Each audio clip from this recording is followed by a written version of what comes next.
Welcome to the Roll for Regret podcast. It's possible. Let's do it. All right. So, without further ado, we'll go ahead and get started. Is my new character ready? And so you guys got your secondary characters lit up and rolled, ready to go? And last we left our heroes with their TPK. Yeah, right. I know.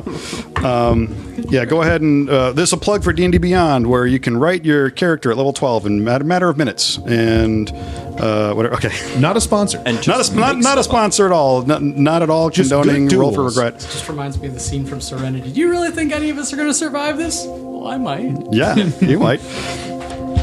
And then, is it really worth living? The sound of hooves or hooves? It's up to you. You're the DM. You're narrating. It's my world. It can be whatever I want.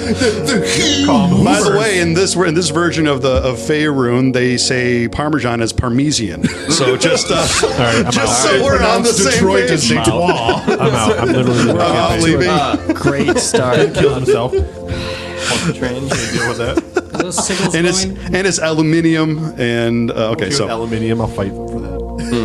the sound of hooves and the steady thump of wings fill the air as you ride towards the small wood near Goodmead and Dugan's Hole. The mindful presence in the towns has brought the speakers into a panic. In majority vote, they've decided to sequester the towns individually, each speaker managing their own towns. As you guys are making your way forward, again, it's early in the morning at this point, 8, 9 o'clock or so. You had just encountered the Reged nomad, the Reged warrior, who was some kind of flayed, who had some kind of flayed skull, from which emerged that intellect devourer that you killed after it seemed to psionically give you some information. And so you are at this moment finding yourselves en route to the woods where you recall the cave that your owlbear friend Buzug had once been. Are we walking or running? So I said the sound of hooves and the steady thump of wings. I am presuming you had summoned your mount. Yes. I am drawing like just vast generalizations and assumptions here. Well, the warhorse has not yet died. Oh or yes, been excuse me. unsummoned, Yes, so so it you is have your permanent mount, until you have your griffin, and I'm. How are the rest of you guys getting around? Backspeak. You know what? Give me a percentile dice. If it's plus 50%, you had an axe beat in the 3 years that you. What'd you roll? 700 per 7. A 700. You got to give me some of those dice. joke? Yes. You Still were rolling single digits though from last time. You were unless someone else wants to change that roll. You were unable to procure an axe beak in the time. You were just too busy running your new shop. Not fair. Venturing with friends. You do? Orion speak with him could about that? ritually summon Phantom Steed. Sure. One of them, since he won't need it. Okay. So, and I guess you guys double up at that point. There's only 5 of you, and you got 3 mounts. So, What animal do you want it? Maybe a griffin. Do we have They can't fly. Do we have a mount Linus? Maybe a ground beast. how about a turtle? My mount was killed No, let's go with in lion. the last session. Big old lion. All right. My mount's Phantom underneath Steed me. is an enormous My legs. spectral lion. Nice. Spectral lions and horses and griffins. Oh my. Oh my. Charging through the landscape, making your way towards the woods. So I'll be riding with Orion. Okay. I'll be with Nasher. Right. I'll be back. Hey Nasher, you would have to have chainmail in your backpack, would you? From the last time we were campaigning together. Then I think I do. Oh my gosh! What luck! I was very poor. How fortuitous. I was very poor for the longest time, so I was just No worries. all I was eating was dirt and berries. I'll go ahead and give him that chain. When we stop, you can give it to me, and now you can help me undress, and then Yeah, we'll get together. I would love nothing more. thanks. Once you reach the edge of the woods where mounts become a little more untenable, you dismount and watch as Finn quickly begins to disrobe, as Nasher just stands in the background holding like chainmail awkwardly, just waiting in stunned silence as Finn is like just removing all of his clothes. Could you maybe take on a more appealing form for this? Sure, I'll just have boobs now. But I still have a beard. Is this better? It's perfect. All right. Nord respectfully turns away. He's married now. It's fair. I don't know how I feel about people looking at me like this. Nobody's looking at you. I'm just helping to get the armor on. That's fair. All right. I want to continue donning the armor. Yeah. How long does it take? Like 30 minutes or something? Not really. No. Not for chainmail. Not for chainmail? Less. Just A minute slips and a right half. over. Oh, slips right over his... Except leather armor. Slips on like a negligee. like a negligee. Let me slip into something more comfortable. Great. Now, are you ready? Because Yeah, there's some I'm big things that we got to get to. I was very. I could training, so I could use it now. So I was good. So I was, What's your AC now? 17. Nice. 15. Just a solid 17. That's 2 more. It's true, man. not Get that bad. plus Would you 2. like a shield? I have a shield. It was Snatcher's. I scrubbed off his deity's symbol on it and left it blank. Yes. What? Good. Defacing the symbols of a deity never goes wrong. Oh, I put my own on there. Smeared it in Even blood. better. I don't. This is fine. Fine. Well, Just paint. Gosh, you guys. We're all going to die. Not if I have anything to say about it. that's right. Getting serious.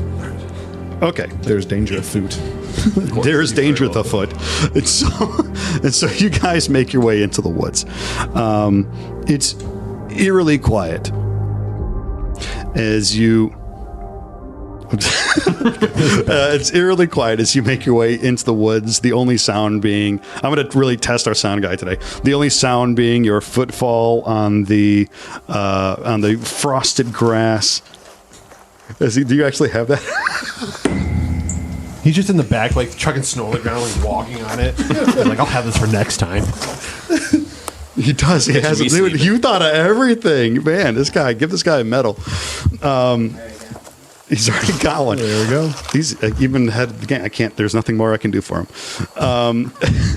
The only sound being your footfall on the frosted grass as you make your way through the trees themselves, and making your way deeper into the woods towards the cave.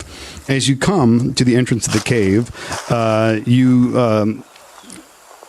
immediately can detect the sound of flies buzzing.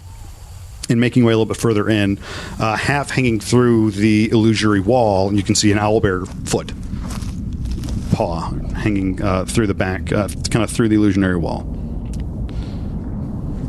Linus, you may wish to move your eye patch to the other eye. It's cold. You know, I got half a mind to pull out this scroll of the comet and just be done with it. The tunnel? With everything. That's a lot of things. We will avenge him, but we have to be certain. We can't just let it stew in the darkness below. We should also make sure there's nothing of danger inside. Go on, detect. He kind of shoos you forward. I will pull out the amulet hanging around my neck and with it cast Detect Evil and Good to see if there's any hint of otherworldly monstrosities around. Like a submarine sonar. Boom. It goes out. That's the noise it makes. It just There you go. there you go. You do not detect the presence in your immediate vicinity of aberrations, undead celestial, elementals, fiends, yada, yada, yada. Alrighty. That does go up it's now for a minute worth of concentration that I'll be keeping watch over I'll be watching within the cave and like through where the illusory wall would be as the rest of them decide what they're going to do with the owlbear body. Okay. We should pull it out of the way. Do that. So you grab the body and begin to pull the owlbear carcass away, and you are unsurprised to see that it is, in fact, Buzug. He is wearing the armor of Dominopolis, and is a portion of his head is blown open, and his brain is gone. Is there something you would like us to do? Do you want us to try and create a small pyre? While Buzuk is a hero of a city that's far away, the city I came from, Dominopolis, and he deserves a lot better. He was doing his duty, and to honor him, we have to continue to do ours. We need to press forward, and I hope one day we can come back, hopefully soon, and give him the proper burial he deserves. But for now, I'm not sure there's much we can do. We gotta press on. True. Well said.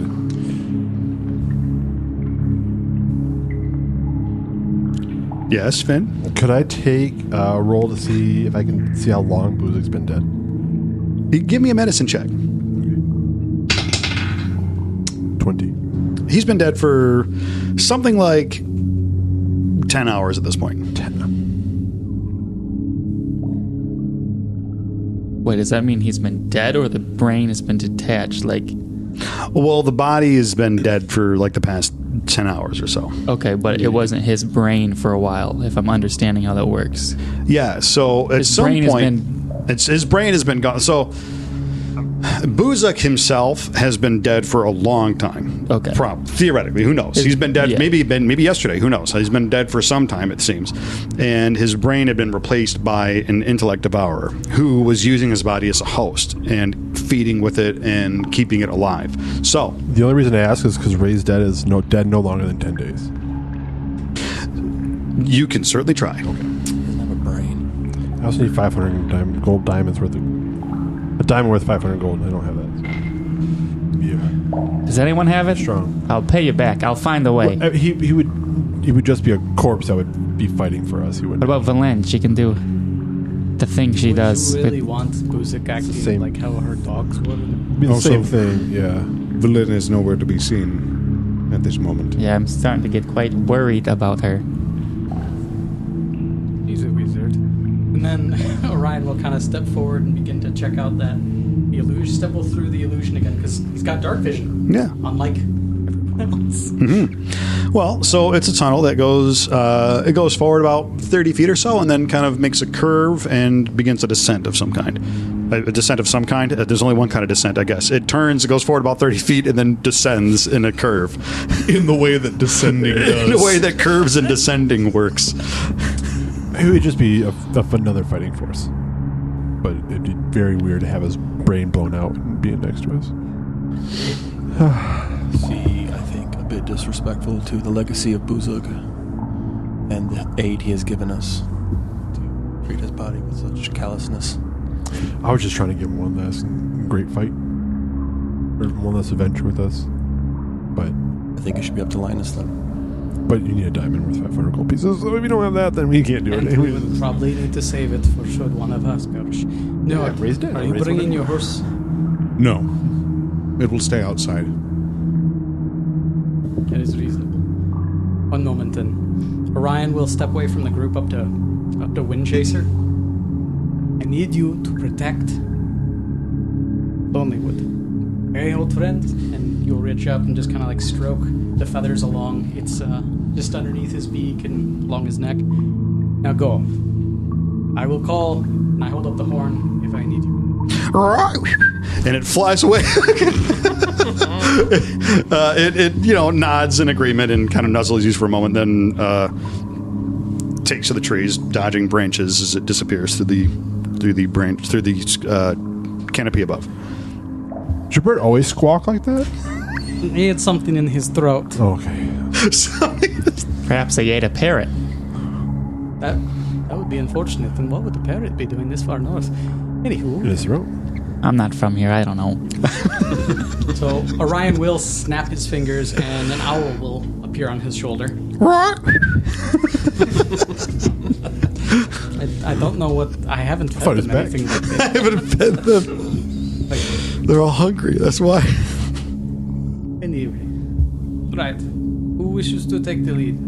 I'm the only one who can see in the dark, but you all need light, which will spoil my dark vision. Did you say you're the only one? This is Not the only one, and I put on my goggles. I can see 90 feet.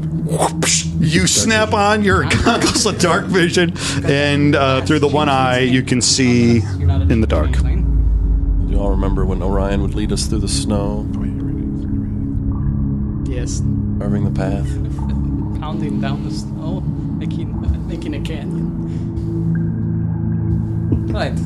So, would you prefer to go first then? Well, I guess I am the leader of the Iron Wolves. I should probably lead. So yes, I'll go ahead. So, I was joking. do you guys go ahead in the darkness? No one's lighting a torch or anything? Njord will have lit a torch during this time frame while he's been keeping watch and has a torch ready to go and lights. Actually, he still has that lantern. Yep, our hit lanterns. Oh, yeah, your lanterns. Wait a Which are minute. brighter than torches. Let me go on ahead, and I'll message you guys if I see anything. And then as soon as I say that, I'm going to cast invisibility on myself. Mm-hmm. And I'm going to separate myself from the group and go on ahead. Okay. So, assuming there aren't any other preparations that need to be done, you don't watch as Linus trods on ahead of you, and after you give him a few seconds to get further enough ahead, and the rest of you follow in behind. Linus, as you make your way down the tunnel, Can I do this as a stealth? Can I stealth? sure, go ahead and roll a stealth check, dexterity stealth, please.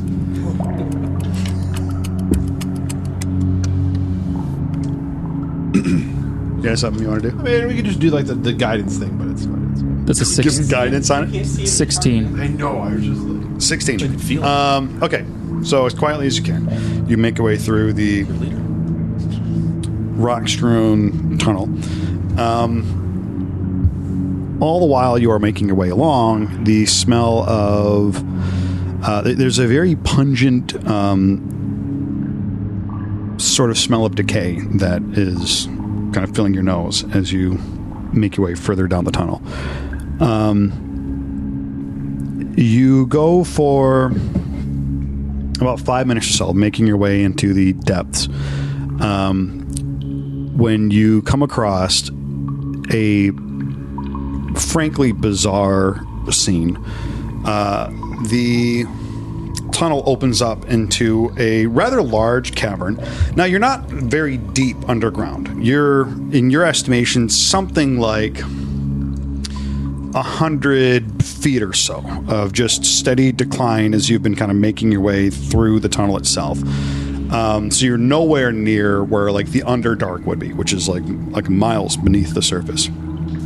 And the cavern kind of opens up into this space, and you're looking at what you understand to be a veritable battlefield that exists here in this relatively large cavern.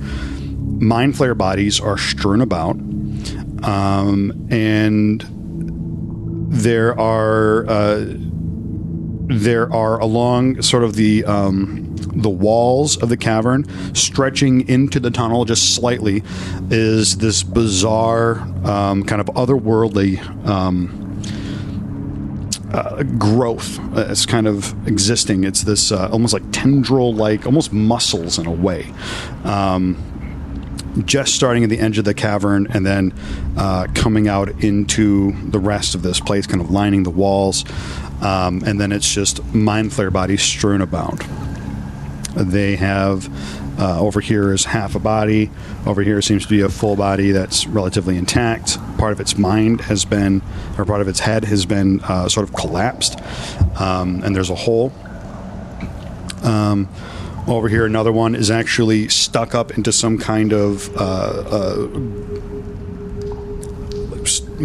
rough rock that's come out from the wall, and it's like sort of pierced and stuck there, but it's a large group of dead Mind Flayers.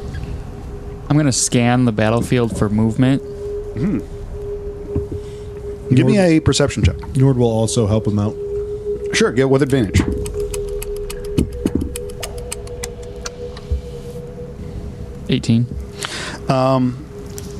As you are looking around, you together notice, kind of at the same time, one of the Mind Flayer's arms sort of drops off of a large stone that it was kind of draped on. It just kind of drops off, and you can see this Mind Flayer who was leaning against the wall. Just its head slowly sort of turns and looks at you. Wait, my invisible me, or? Well, Njord's helping you, so he can see, I guess at this point, you can see Njord's torch. So, is everyone down here, or did Or a lantern. Njord just come down? We were out. You guys were. Everyone's in the room at this. But I was waiting for you to come back. We can't tell where you're at, so we just kind of came down. Okay. Too. Okay. So you guys are all here then. Yeah. So basically, as you get there and kind of survey the scene, they show up behind you, and Yord begins looking around along with you. And then you both notice this movement, and he's looking at Njord, really. I will approach the mind flare that still has signs of life. So Linus, you watch as Njord walks forward towards the mind flare. What happened here? Tell me quickly, and I will ease your passing.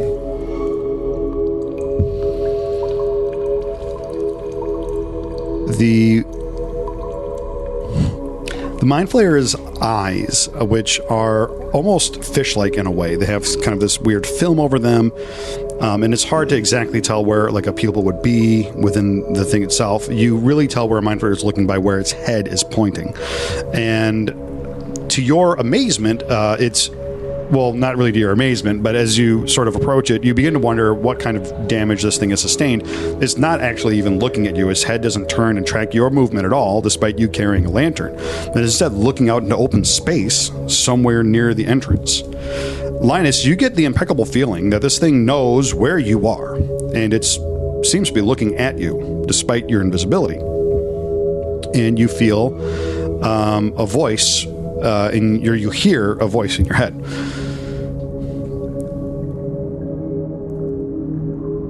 You should protect him. Wait, what? Who? What? Elisha?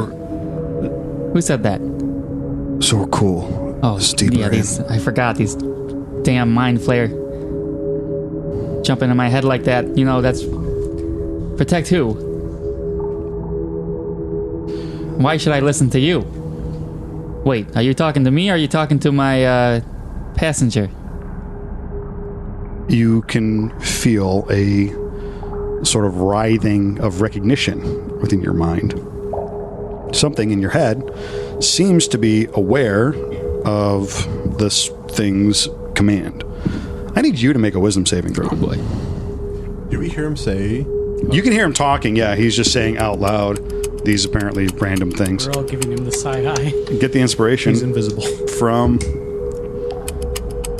2 4s. I love that. I love that for me. Kill the ducky. It's a 6. Okay. Kill the ducky dice. I'm turning into a mind Linus. flare. This is 8. Turn into An invisible mind flare. Oh, it's terrifying. This is the most terrifying kind. You're incapacitated. I think you I'd can't lose see him. I think I would lose concentration if my head exploded, but we'll see. You see the transformation a number of times. Ceremophus doesn't explode your head. It elongates it. It makes it better and more pure. It sounds hard to concentrate, but go on.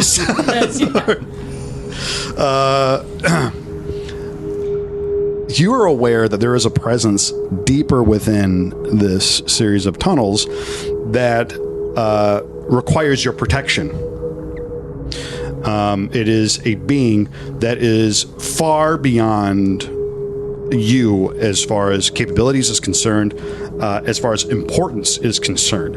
The survival of mind flayers in this area is solely dependent on the existence of this creature, and it is your duty to protect this creature. And when you say my duty, I'm getting the sense that it's Linus's duty or the tadpole and Linus's head duty? Or can I not distinguish between the two? I would say at this point it's hard to know the difference between the two. Okay.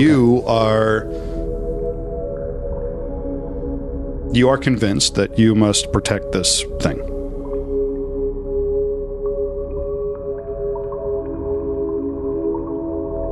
He says there's something we need to protect. And I don't know, I just get this feeling that it's really, really important. Linus, I don't feel super comfortable with you taking advice from one of those that we are trying to exterminate. I will ask you again, what happened here? You feel the telepathic connection withdraw from you and turn to you now. Withdraw from Linus and turn to Njord. They came. They took it, and they left. Where? What? I don't know. Is this all in his head, or is he saying that out loud? He's hearing this all telepathic. He's speaking out loud. So what you're hearing, It's very confusing. Nord's like, I'll ask you again. What happened? Where? And you're just like, oh, okay. I guess it's up to you, Nord. You could respond telepathically if you want, I or would, you could. I would try to flex those muscles in a way. try to respond telepathically. You can. He's What's gonna your try. intelligence again? He's encountered mind flares before. Sure. It's an intelligence of 8, but he's encountered them before. He's still wise. Like he still can is he pick up smart on enough to try on to do things. that? Not And he also found it very awkward when he just heard Linus shouting in the cave while invisible. So he doesn't want to come across as, oh great, Nord's lost the 2. Nord's psycho. He has a reputation to So uphold. you're responding telepathically Yes. to the mind flare. So I ask where, Yeah. and he says he doesn't know. Yeah. What is the growth on the walls?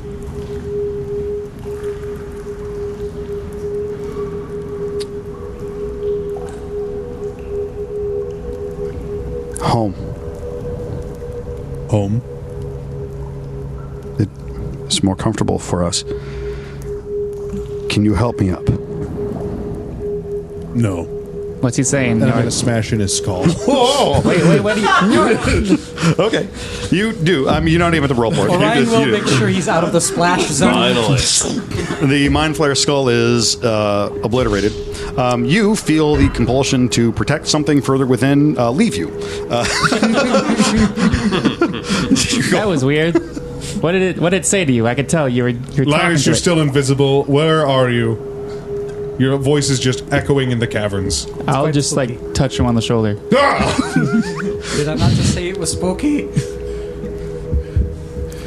What'd he say? I could tell. There's something going on.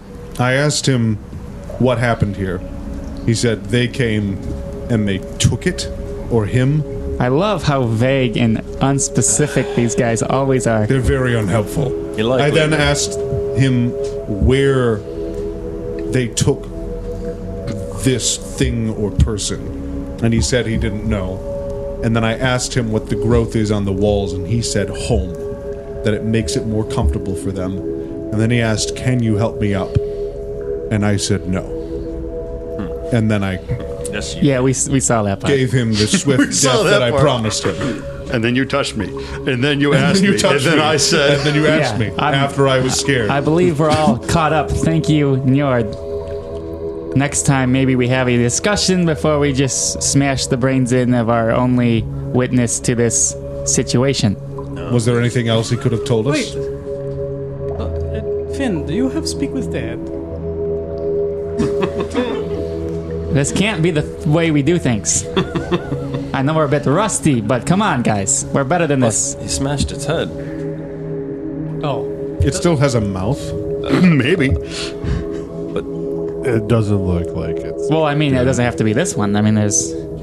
Yes. Did the mind flayer say anything to you, Linus? It was weird. It wasn't... We were talking at first, but I think the whole tadpole situation, there was like a connection. It was almost like two minds in my head fighting for control, and I felt like I wanted to protect... I don't know what it was. Something important and powerful. Your tenant was trying to get a roommate? Like around us, or like in a different The thing they different took? city, or like It's unclear. Well, the mind flayer did say that they took it. It could be the thing that the mind flayer wanted Linus to protect is the very thing that was taken. Levi, are there any other bodies, or is it all mind flares? It's all mind flares. Orion will do an investigation trying to look for cart tracks or basically signs of something, a sledge being pulled, any sort of large transportation thing. Yeah, as I continue... Markings of it, like on the ground between, like, are there any smeared bits of blood showing a large object was moved? Go ahead and give me an investigation check as you examine the floor. cast guidance. Sure. D4? You watch Orion stoop and begin to investigate, and you quickly Walk up, hit him with the spell. Back. You got it, buddy. You got it, bud. Slap him on the ass. Good hustle. 27. As far as you are concerned, hustle. there's nothing that indicates that there was any kind of large object that was being moved around here. There is clearly a sense of disturbance on the ground, however, but there's very little really to tell.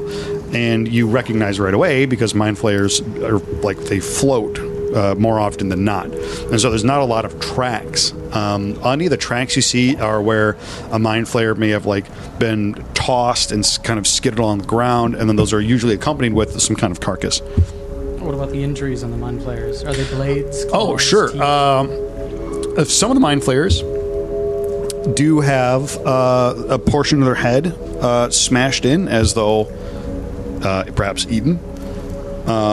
You kind of recognize this from when you saw the I think you saw a mind flayer attack before where it bit into someone's head, and so you saw that, but otherwise the attacks seem more or less concussive. Any of the wounds on them, the broken limbs. It would seem they were all bludgeoned, or in at least a couple cases, eaten. Yes, this does not look like a battlefield. Mind flayers eating mind flayers? This looks like a slaughter. Either that or there's some sort of mind flayer civil war, and I don't know enough about the guys to know if that's the sort of thing they would do. Are there any distinguishing marks amongst the mind flayers that would differentiate any of them? Any kind of like difference in their clothing or You give me an investigation check. Okay. I'm not good at this. Is that your thing for rolls? I like that. 12. One mind flayer and another mind flayer look the same. Do their robes look the same? Their outfits look generally the same. Okay, so yeah, sure, you can examine the clothes. That's fair.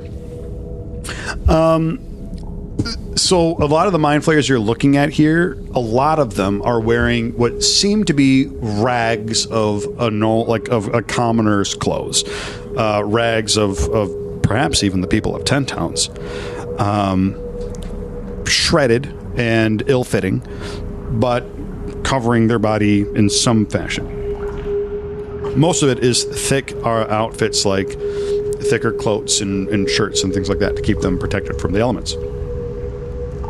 Others, however, are wearing what you can assume is some kind of armor.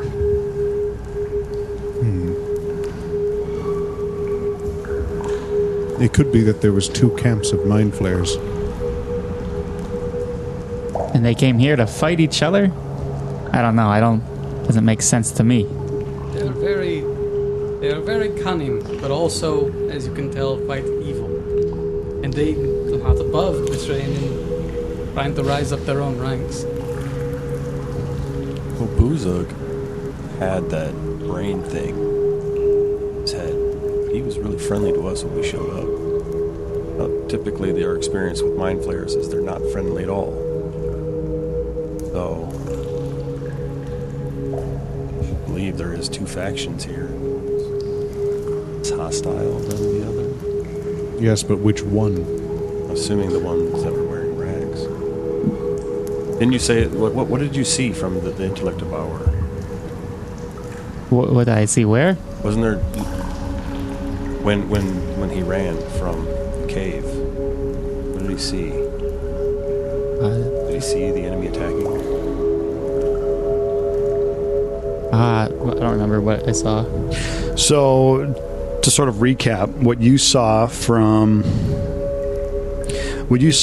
the intellect devourer that you defeated, right? As it projected image into your mind, it was in Buzug's body. It saw you guys. It ate its food, and then, as you left, it just kind of hung out and went to sleep.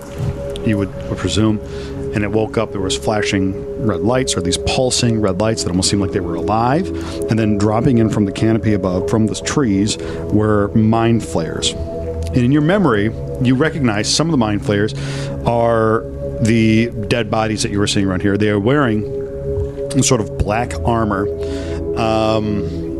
that has hints of what you would assume to be some kind of metal, whether it's silver or perhaps some kind of worked iron, within the black sort of chitinous body or armor itself, they're far less of these corpses. By the way, there's about 2 or 3 of these corpses, and the rest of the 5 or 8 corpses that you're seeing around are the mind flayers wearing the tattered robes, the tattered garb. So these ones with the armors descended from the trees. Buzug turned and ran, and then seemingly was slain in the passageway. Well, now that you mention it, that armor, like this one right here in front of us, that I saw the flashing lights. You remember I was telling you? Yes. And they were descending down. They were, I don't know, invading, and they were wearing that. So whatever Buzug saw, or whatever that thing was, it saw these things coming down, and then clearly these other mind flayers were our good old 10-town neighbors. But why would these come down and fight? I mean, if they're here to, wouldn't they be like children to them? I don't know how this all works. Or they were here for the thing. Well, there's only like 2 bodies, or there should be more, right? Well, it seems like, really quick, the one that spoke with me, Linus, what kind of clothes is it wearing? It was wearing tattered robes. Tattered robes. So it seems as if these, and I point to one of the ones wearing the black chitinous armor, these were the invaders. This one spoke to us of something that he needed to protect and something that the invaders took away. And whatever it is, these invaders, the ones wearing the black chitinous armor, have something precious to the ones in the tattered robes, which, again, presumably are our former neighbors. Don't put it that way. Is there any more Squatters. caves? At most. Tunnels? Is there any more tunnels in this tunnel, or just the only tunnel? There are. There is. As you look ahead, there is another tunnel that descends further in. That is their home, the ones with the rags. And I believe that is where we might need to investigate further. The rags lost. The chitinous ones came from above. Would they not? I mean, isn't there more armored people dead than non-armored people? There are more ragged. I thought you said there's only like 2 or 3 ragged. There are about 5, or like, okay, as you look around, I'll put a number on it. Oh, I don't care. I just if it's more. 6 ragged people, that ragged mind flayers that are dead, and there are only 2 of the ones wearing armor that are dead. If nothing else, we can find more clues as to what might have happened here and what might have been taken. Or their plan. Or the plans of, or the life of these that were in the rags. It seems as if they've been dealt with in a way. Yeah. Well, we've heard from the ones with the rags, but we haven't heard from the other ones. Perhaps you could do your talk to dead thing, and we could get a more clear picture of this whole situation. Whoa, okay, well, here's the thing. Their mind flayers speak with their mind.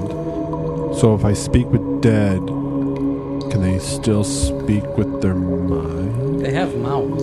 Well, you're the one who learned the But spell. do they know common?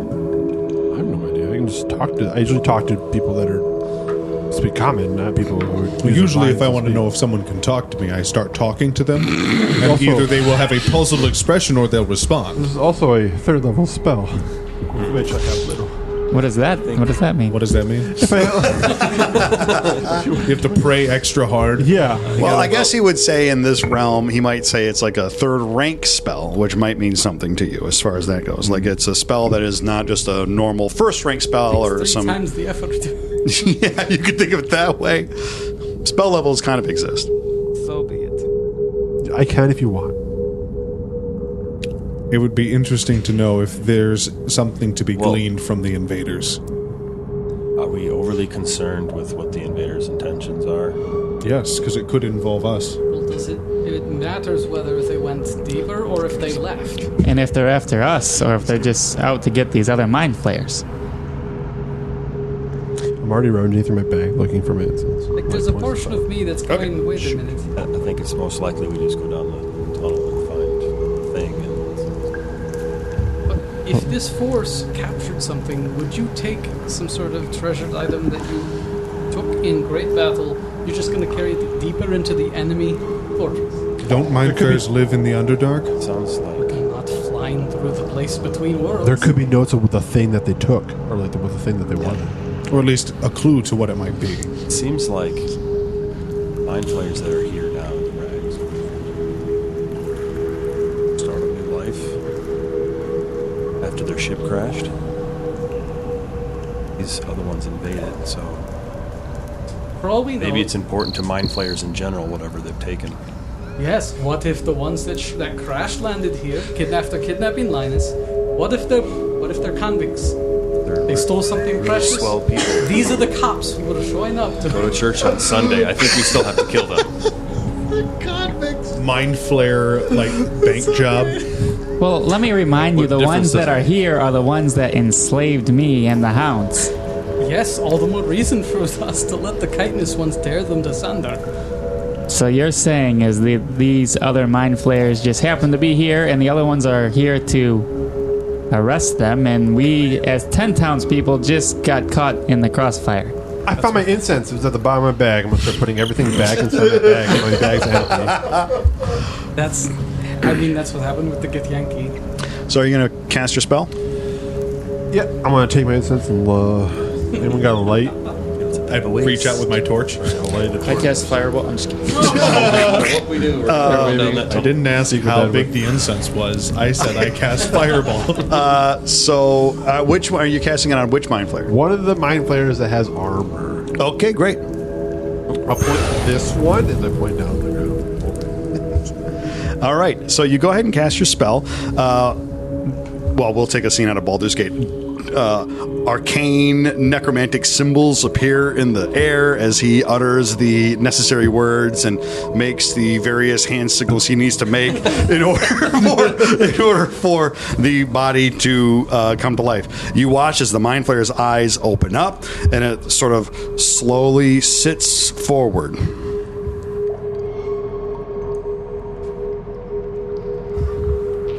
I am open to questions. The only reason I state it is so I don't ask that thing a question. Let us inquire of it. Why are you here?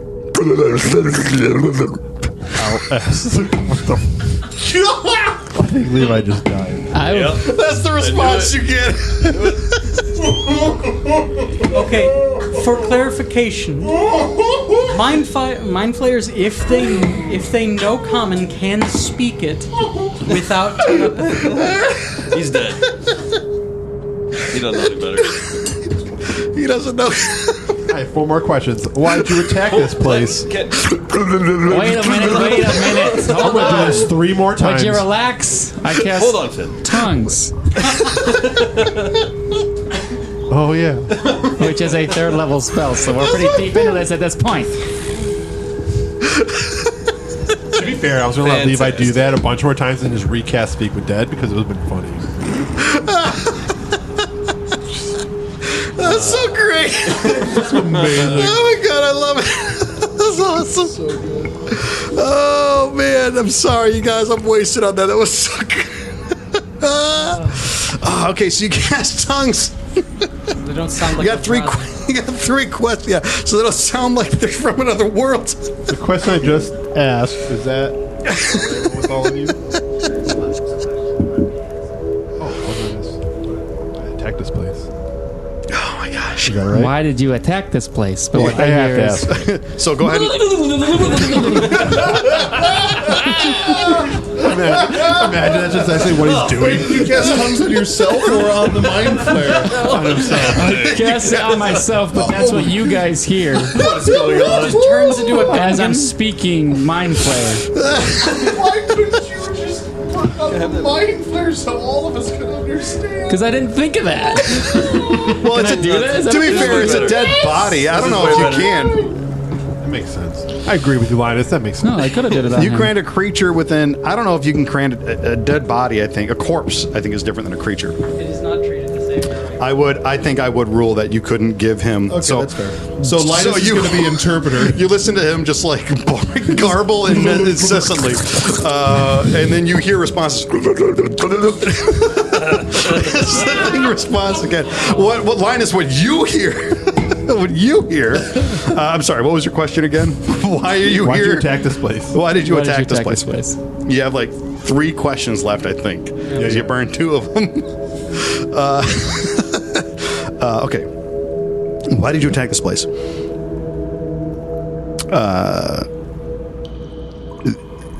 Okay, so the creature responds.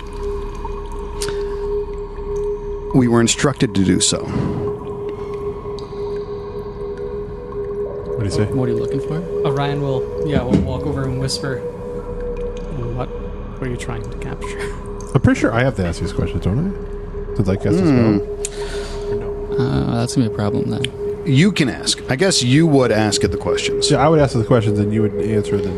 All right. It doesn't matter. For the sake If he's of whispering in your ear, then I don't know what to ask. Wait, All right. so you're asking him, Yeah. and then he's replying to you, and then I'm And then you're understanding because you can understand. Correct. Okay. You can ask the corpse up to 5 questions. yeah.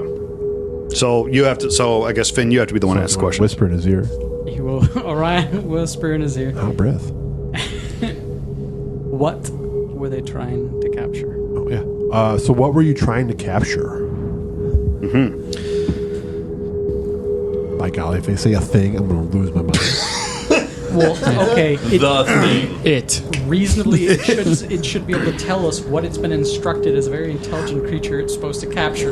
It responds, and it says, "The Chrono Shard." The Chrono Shard. Wait. Is that what you said? The Chrono Shard? The Chrono Shard with a D. Thank It you. sounded like Chrono Not- Shard. I'm still.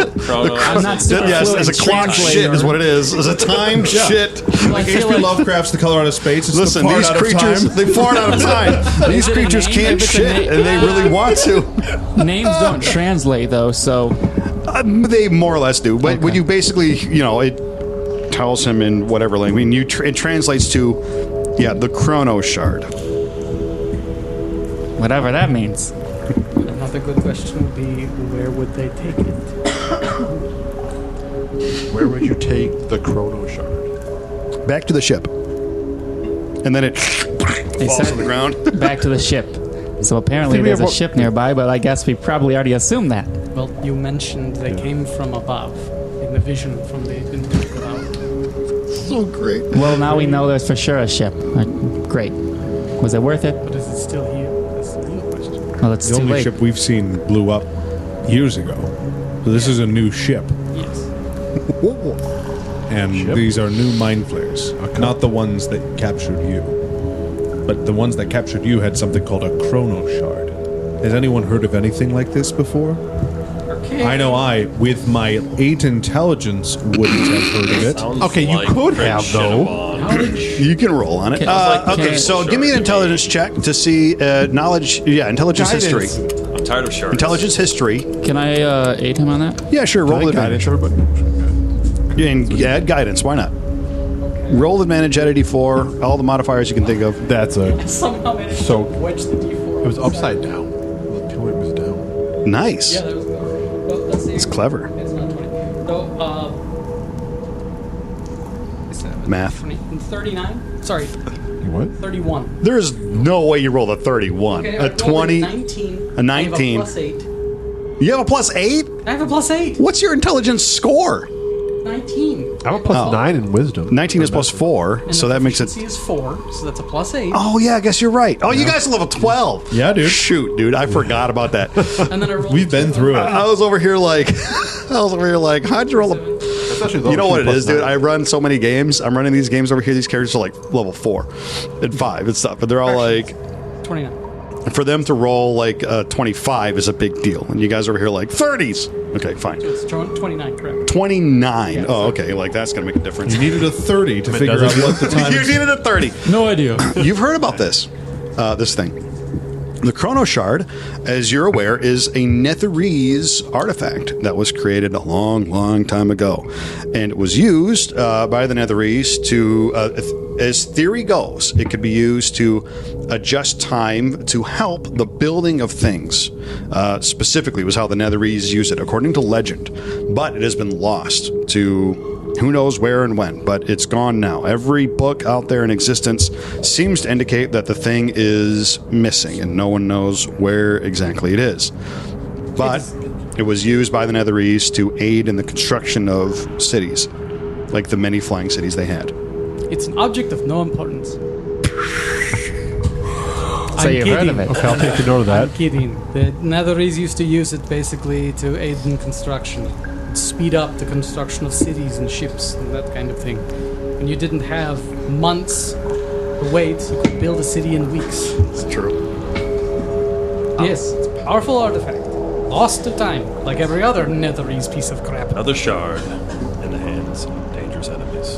And this group of mind flayers that presumably are the ones that crash landed here had this chrono shard, and it's been taken by these invading mind flayers for some unknown purpose. What does it look like? I mean, legend has it looks like a shard.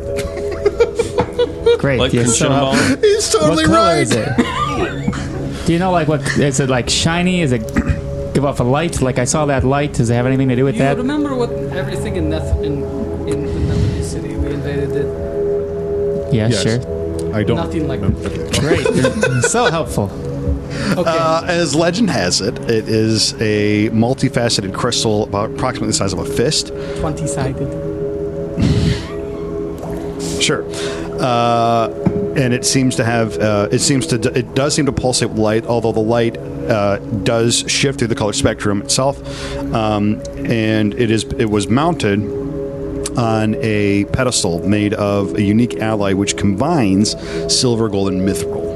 Would perhaps Linus have seen this when he was a slave on the Mind Flayer's ship? Okay, so good question. As Orion describes the artifact to you, you can go ahead and roll. I will let you roll for it, and I will give you a percentile chance. I will say you have like a 10% chance. So you have to roll a 10 or lower in order to see if you identified, if you've seen this on the ship. Linus, roll for trauma. 78. You spent your entire time trapped in a cage, and you did not see anything that looked like that at all. Well, the Mind Flayers said they would take that back to the ship. The ship flies and does not fit down tiny holes that owlbears would fill. Well, is there any more reason to explore the cave? Wait, if these guys are here to kill the Mind Flayers that have been our biggest problem, take the thing and leave, do we have a problem here? Yes. Yeah. Why? The thing they have. It's mind flayers. So what if they leave? What if they take the thing, they leave, and they got what they need? They go to another world, and it's listen, the other world's heroes' problems. I am not the smartest man in the room. You Well, we know. all have Goes without much more learning saying. than I do. But if I were to try to build or rebuild my people, and I had the ability to do so, and speed up the process, that would be wonderful for my people, but not for my enemies. Not for those that, if I were a leader wishing to enslave others, would do well for those I wish to enslave. Well, I mean, you're probably right. I'm just saying, isn't there a chance they would leave? So, Linus, what happens if they... How long does it take for a person after infected with mind flayers to change into a mind flayer? Well, Apparently over 3 years. that's unclear. That's not common. I mean, in my case, it hasn't happened yet, but in other cases, it seems to happen almost instantly. According to the Duergar, it's normally very swift. So if the Chrono Shard can manipulate time to build things, maybe they can speed up mind flayer creation instead of days to hours? Or they can build ships. They can build ships. empires. Like you blink your eye and they just took over all of everything, all of the south. It's not quite that powerful, otherwise the Netherese would never have worried about falling, but I mean, being able to reconstruct an entire fleet of ships would be pretty impressive. once you think you're as powerful as a god, then it's like getting over your head and you don't plan for the future. So Except when you Could have a be. time travel device, but yeah. Okay, great. We're gonna get the damn thing. Let's go get it then. Yes, but where is it? He said that if they claimed it, they'd take it back to the ship. It's a flying ship. We didn't see it floating over the city. Well, how do you know they got it already? Well, Others, the ragged ones, could have. This could be just but Ran a with small it. battle of a greater war that is ongoing. So I suppose you're right. we should go deeper. This could just be the initial, strike. We should see if there's more clues further in. Skirmish of But they don't sorts. leave tracks because they all float. Hopefully there's a candlestick. Blue? What I wouldn't give for a bloodhound. Smell my Lead fire. pipe in the billiard room. Njord will take the lead, moving forward in further down the tunnel. As you guys proceed into the tunnels, you come to a moderately large room. This room seems to, well, actually. As we travel, Orion would, since we already are glowing with light from the lanterns, Orion will pull out his sunblade and just ignite it to have an additional light source. Sure.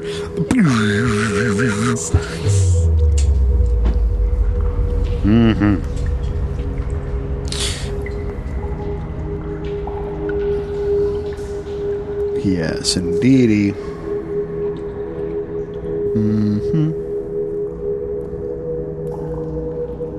Kind of handy. Doubles as a torch. So you guys are making your way through the tunnels. Are you doing, Linus, your thing where you're moving ahead of the group because you're invisible still? Yes, I'll do that again. Okay.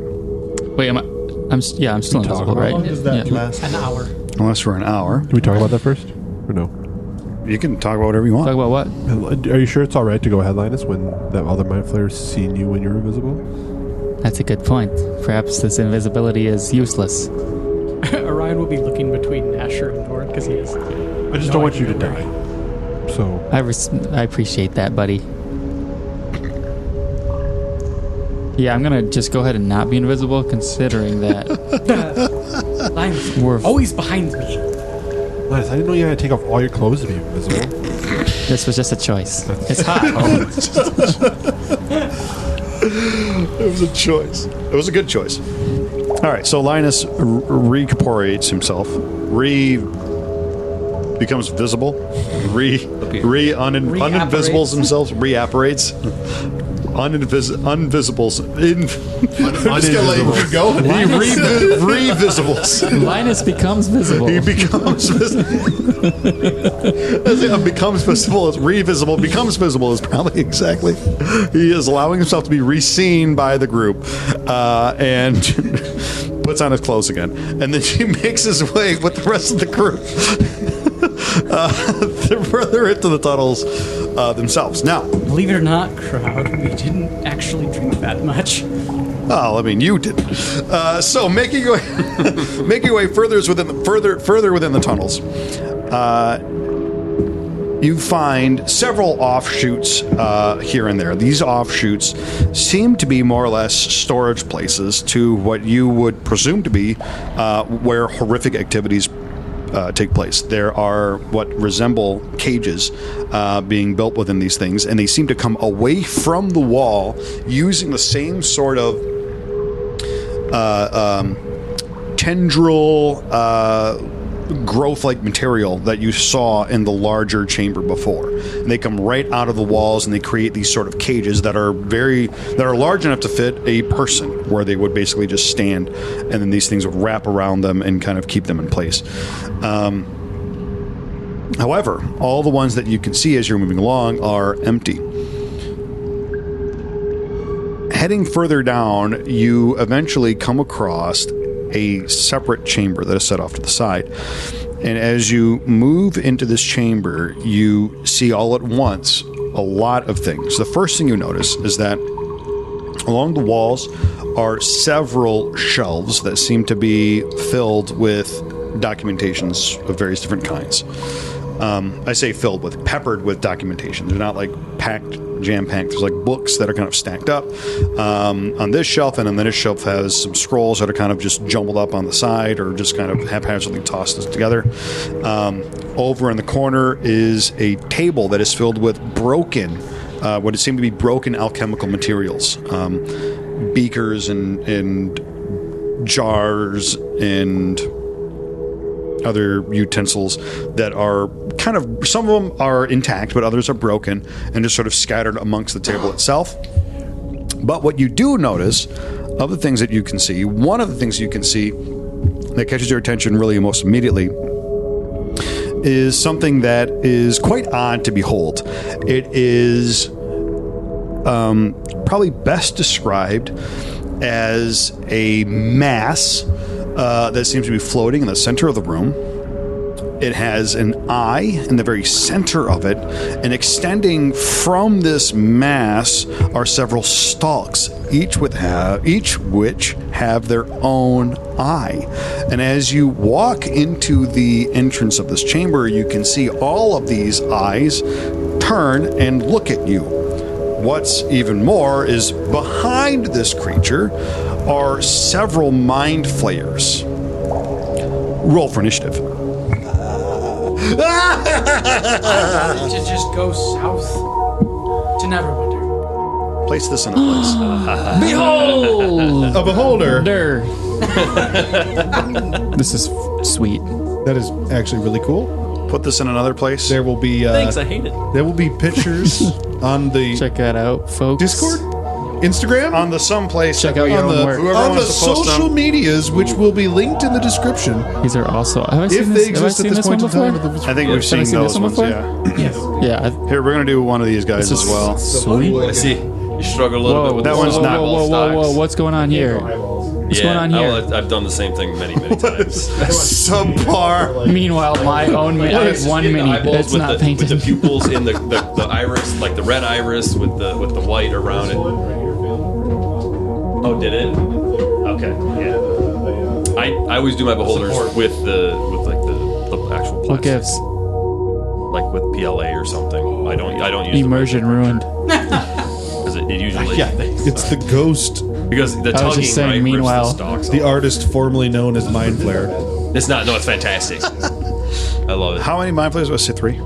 But I painted lots of eyeballs in my. It's like before I was said some. doing anything. Yeah, so you Like could any like, D&D No, that's, stuff, I was printing that'll bubbles work. and painting them. That's like what I like to do.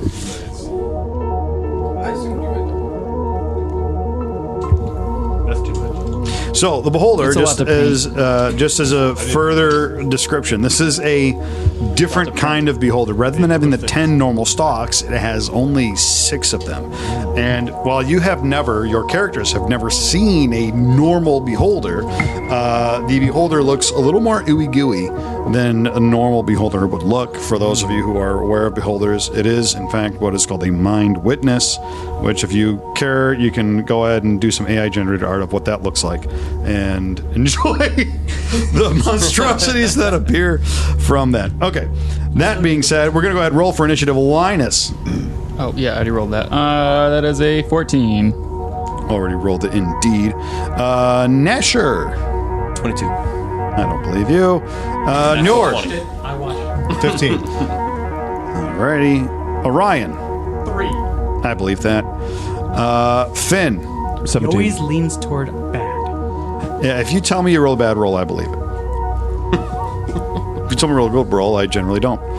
Nasher. So inside this tunnel, you can see there are creatures. They turn to look at you, and they are menacingly glaring with their eye stalks and other eye bits and things like that. What do you do? Can't we settle this over a pint?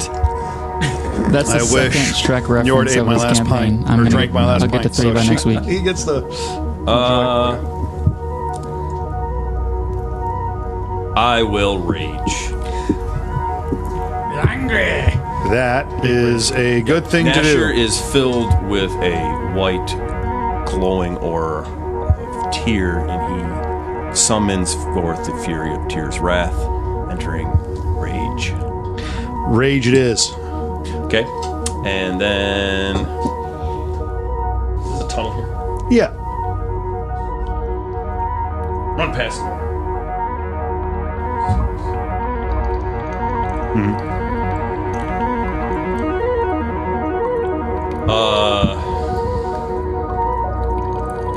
And then I will throw. Did we talk about that? Okay, so I'm going to hook my trident. You're going to throw your trident. Go ahead and make an attack roll.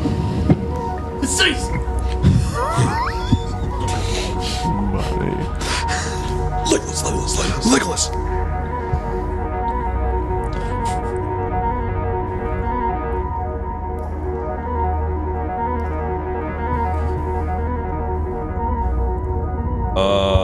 Do your damn self. 12. A 12. Oh, wait, that's plus 4. Did not add that.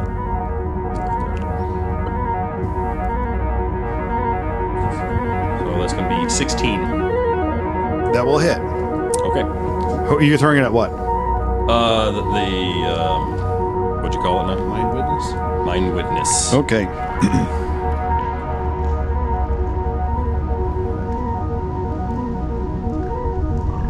Ah, look at that. That's going to be 13. 13, what kind of damage? Piercing. Okay. Oh, it is magical, yes. Your trident hooks through the air, and as it rockets towards the mind witness, it sort of you can actually see it sort of slow in the air slightly before it strikes him. Okay. And then that'll end my turn.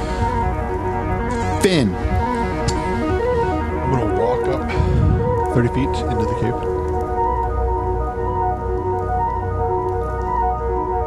And then I'm going to cast... I'm just going to toll the dead, the undead mind flayer, or the dead mind flayer. I don't know what it is. Okay, so yes, the Wisdom save. the mind witness or the mind or one of the mind flayers. Mind witness. Mind witness. So toll the dead. Yeah. Wisdom save. Okay, wisdom save for him. Please. What's the DC? 17. He makes it. He rolls an 18. Okay. Bonus action, spiritual weapon. Sure. What if you had me? And then I'll end my turn. Okay. Njord. My turn. Njord will rush into the cavern as well, 30 feet past Finn. Not going to quite catch up to where exactly Nasher is, but he's going to move in as well. 5, 10, 15, 20, 25, 30. Njord is then going to use also the dash action to be able to move a little bit further. He's going to 5, 10, 15. He's standing next to Nasher, and as a bonus action, he reaches out, grasps the hammer by close to the hilt where it's being held by Nasher, and says, "In Tyr's name, strike down our enemies." And a red glow and a reverberation through the hammer emits as I cast magic weapon on the hammer, making it a +1 weapon. Thank you. While I concentrate on that spell. So that will last for 1 hour of concentration. +1 bonk and thump. +1 bonk and thump. And then Anything I will else? move another 5, 10, 15 feet closer to the mind witness and echo out a challenge against the monstrosity and the abomination against all mortal kind. What do you say? I call it an abomination against mortal kind. Fair enough. Face me, fiend! Linus. I will run up into just the mouth of the tunnel, which is my whole movement there. And I will say, "Taste fire, you squid freaks." And then I will point my finger and a flash of light will emanate from my middle finger. And I'll shoot a fireball in between the 4 foes. Okay. As you do, you make the arcane symbols, utter the magical words, raise your middle finger in defiance, and you find that your tiny orb of fire that was originating fizzles in the air. Uh-oh. One of the mind flayers in the back you can see is at that moment his eyes glowing with arcane energy seems to have cast some kind of spell. Oh boy. Old age. These guys know what they're doing. Hey, Njord, turn that thing into a jelly, would ya? And I will give you Bardic Inspiration. Wonderful. That's a D10 now? That is a D10.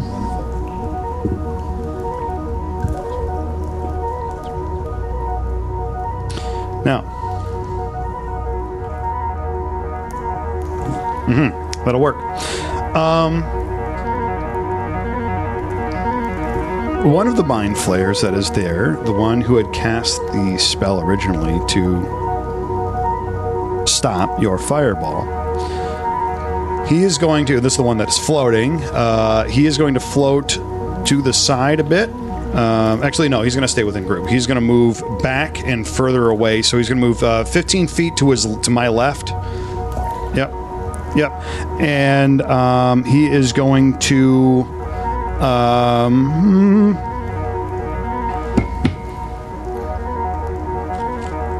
we will use this. Please draw a wall at the entrance. Here? Yep. Uh-oh. Whoop. As he creates a wall of force. I would like to say no. An attempt to counterspell wall of force? I'll attempt to counterspell a wall of force. Okay. Because that, What level? in this case, I'm going to have to go with 3. Okay, so you do have to make a check then. Because level, counterspell level matters if you're counterspelling a higher level. Then I know, Yeah. but it's expensive. Like, to do it at a higher level, a lot of I know. So it's an Arcana check. It matters. Oh, yes. So, okay. Fail.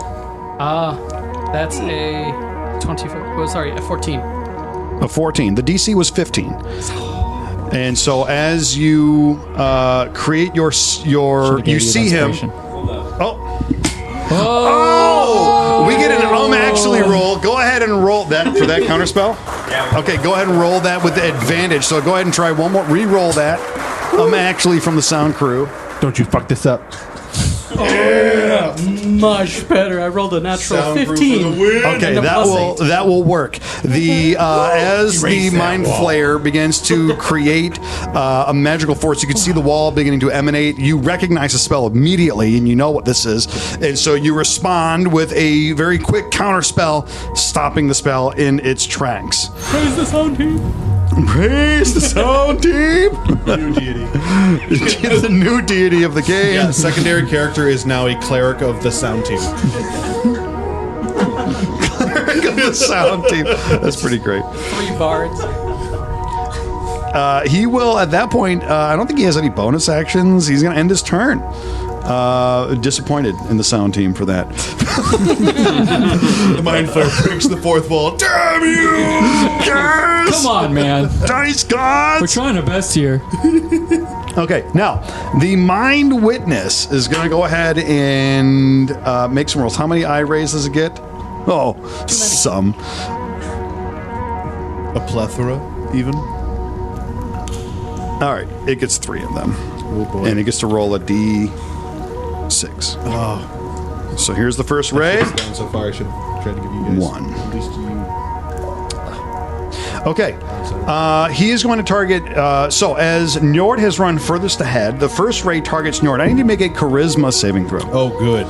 Well, you do have the Bardic Inspiration. I have Bardic Inspiration. I also have a +10 to that. As you stand there, the opulent. 19. Okay. You succeed as the ray turns to you and releases a, we'll call it pink ray, at you. It washes across your body, and your sheer force of will prevent you from being affected by it. Next ray.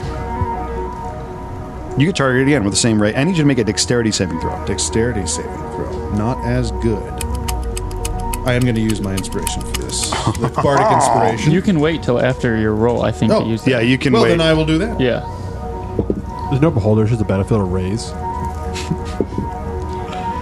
That's a little bit better. That makes it living.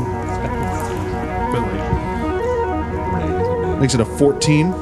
A 14 is enough. You do manage to succeed on the saving throw. You could feel this, we'll call it a black ray, washes across your body, and you feel yourself slowing down, and you manage to wash off the effects. The final ray from the thing is going to turn let's see here. Oh, got to re-roll duplicates. Aha. Okay. The last ray, it's going to... What's the distance on it? Yep. Linus, the final ray targets you. I need you to make a strength saving throw. No, you know that's my worst one. Oh, yes. It does. You look like an old person, and it is smart enough to know that you're Feels old. It's even personal. worse is last time we fought the Mind Flayers, you just paralyzed in the hold. It is true. 7. You feel yourself... Sound crew? You guys... Anything? Anything from... Nope, the audio crew is choosing to hang on to their inspiration tokens for now. And so, you watch as Linus is lifted into the air and tossed at... Me. Finn. He was right there. He's right next to Finn. He is right next to Finn. Yeah, sure. He gets tossed at Finn. He gets lifted in the air and wham, slammed into Finn. How do I do this to myself? Let's see here. Oh, no, wait. Actually, does he get tossed at all? I don't think I'll save. Okay, actually, no. You are lifted in the air. You're going to be moved 30 feet. No, you could just be where you are. You get lifted into the air and you're held there. Actually, Okay, that's not so bad. you feel the restraint against your person as you are held there. At the end of your next turn, you can attempt a saving throw to break free of the telekinetic bind that you find yourself in. Now, Mind Flayer number 1 is going to, just float forward. He up next to the Mind Witness, please, and we'll use the gray one. Yes, he will float up next to the Mind Witness on the right side. And he is going to release a Mind Blast here, and I need everybody in that space, which is the cone is 60 feet, so he's going to catch. Is that? That's 15 foot, but 60. So It's everybody. is 60 feet. 60 feet is definitely Njord and Asher. Does it capture you guys as well as 10 squares? Okay, so then I need Linus, Finn, Njord, and Asher all to make intelligence saving throws. And that's a win. Board wipe, yeah. It's a TPK. I'm going to use my actual inspiration for this one. Oh, nice.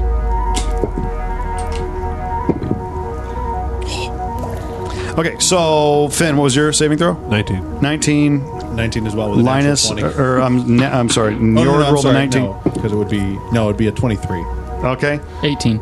18. 16. 16, great. All of you succeed, so you will take...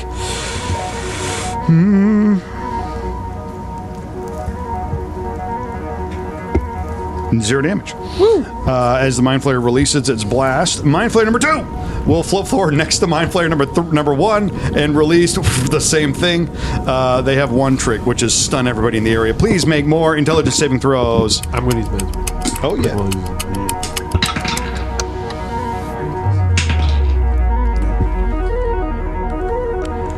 Okay, so Linus. 18 again.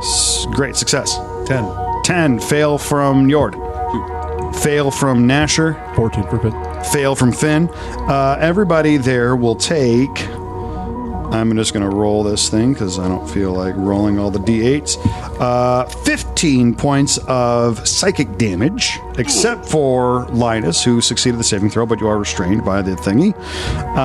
And you are all stunned. Don't remember, everyone. I don't know if the rest of them wrote it down, but we had 16 temporary hit points from Linus inspiring us earlier in the day. No, that was yesterday. That was, I don't think that's today, yeah. Son of a biscuit. Yeah. Remember, this morning he ran madly off towards the woods. Oh, That was not inspirational today. So Nasher is stunned. It says it can't move. The creature can't move and can only speak falteringly, which means you can't cast spells, right? Like Correct. verbal spells. Correct. And Njord, you are stunned as well, I think. I am. I need you to make a That's my concentration check on your spell, please. Okay. spells. All my spells are murmurs. Bippity boppity boo. That's 19. So That good. succeeds. You are good there. Okay. After all that, Orion. So you watch as your team rushes ahead, and the Mind Witness releases just a flurry of rays. The Mind Flayers come up and release some Mind Blasts, and almost your entire team is either floating in the air or stuck in place. What do you do? I hate all of it. It's all the cones. The cones make things sad. The cones. The cones make things sad. We forgot about the cones. Damn it, the cones! I can't remember if they could do it. Took me a minute. I forgot about that. It's all about the cones. So first thing you will do is bonus action. He will enter his Blade Dance. Sure. You get inspiration in your next D&D game if you can put in the comments what It's All About the Cones is a reference to. You can give inspiration to other. I can do whatever I want. Dear listener, I am the dungeon. I am the forever DM. do that? I can issue inspiration. It's a card they give you when you become a dungeon master. They give you a card that allows you to actually impact. I could also, if we get 100 followers, I give everybody a level in whatever game they're in. So enjoy, enjoy that. This game? Just go ahead and Okay, like and 100 subscribe. games. I will tell you what. If we get 100 followers, in whatever thing, I will give everybody at the table a level. Oh my gosh, I'm done. Oh, I'm done. You can make your Easy- Charizard a easy level 101. I will just bot 100 So, things. so DM, the first thing Orion did, he entered his Blade Dance. Yes. Then he cast a spell, Which was Greater Invisibility. great. Oh, and then he'll move over there. Okay. So Orion turns on the tango, turns invisible, and salsas away silently and invisibly. silently and invisibly. Tap dances his way into the corner. I don't think he can tango. Nasher, at the end of your turn, please make an intelligence take saving 2 to throw. tango. Takes 2. He's by himself. What? Don't glare at me. I did nothing wrong. You failed to It had to be save. intelligence. It did have to be. They're intelligent creatures. Oh, I failed. Would you roll? 3. That is a failure indeed. You are continued to be stuckage. Finn, please make an intelligence saving throw at the end of your turn. Ooh, not good. 4. That is also a what if it was a success? Also a failure. Wait, I have Njord. a question. Yes, Can I move my spiritual weapon? you are stunned. Let's see. A stunned creature is incapacitated. Incapacitated means that you cannot take actions or reactions. Okay, But can it's you a take bonus actions? actions. Okay, so but go back to stunned. You automatically fail strength and dexterity saving throws, and attack rolls against you have advantage. So yes, you can use your bonus action to move your thing. I'll allow it. Let's go. I think rules is written. That makes sense. That's the buff of spiritual weapon. Move it 20 feet. Huzzah! That's it. It floats forward ominously. Njord. 12. That is a failure. You are continued to be stunned. Linus, at the end of your turn, you can make a. What Okay, kind of so sim- I'm not stunned. I'm just being you are held in the air. restrained. I'm restrained, so I can't cast anything or do Restrained anything. I can't just means- enjoy this aerial view of the battlefield. A restrained creature's speed becomes 0, and you can't benefit from any bonus to your speed. Attack rolls against you have advantage. Your attacks have disadvantage, and you have disadvantage on dexterity saving throws. You can still cast spells and speak, I will but go you ahead cannot and move. Well, can I cast something that requires movement to cast? Technically, yes. Your speed is 0. Okay. Yes, Well, I will so- attempt to flip off another fireball. Right here. Or wherever would keep Njord safe. I'm going to go ahead and counterspell that. Well, okay. Waste your counter spell. That's right, burning them up. Hey, one of these is Actually, going to not land. burning him up. The fireballs are not going off. Right, the opposite of burning him up. It's not burning. That's right, the opposite of burning That's them right, up. fizzle them out. Yes, the counter spells are being used up. Okay, so And then can I roll to escape that? or- Yes, you can make an attempt. Let me just go back to the homeboy thingy here.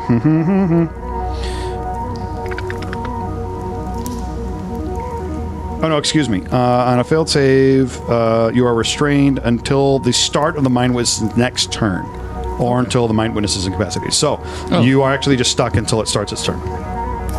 Okay. All right. Now, Wait. Can I want to do a bonus action. Yes, you can. I'm going to say to... Because Who's still... Is it everyone takes still... actions, You're still so stunned. a bonus action is just a bonus Yeah, we're all still action. stunned. Okay. I allowed you to move that as a bonus action. Okay, well, I'm saying technically, if you're like for me, I'm stunned, so a bonus action is still technically an action.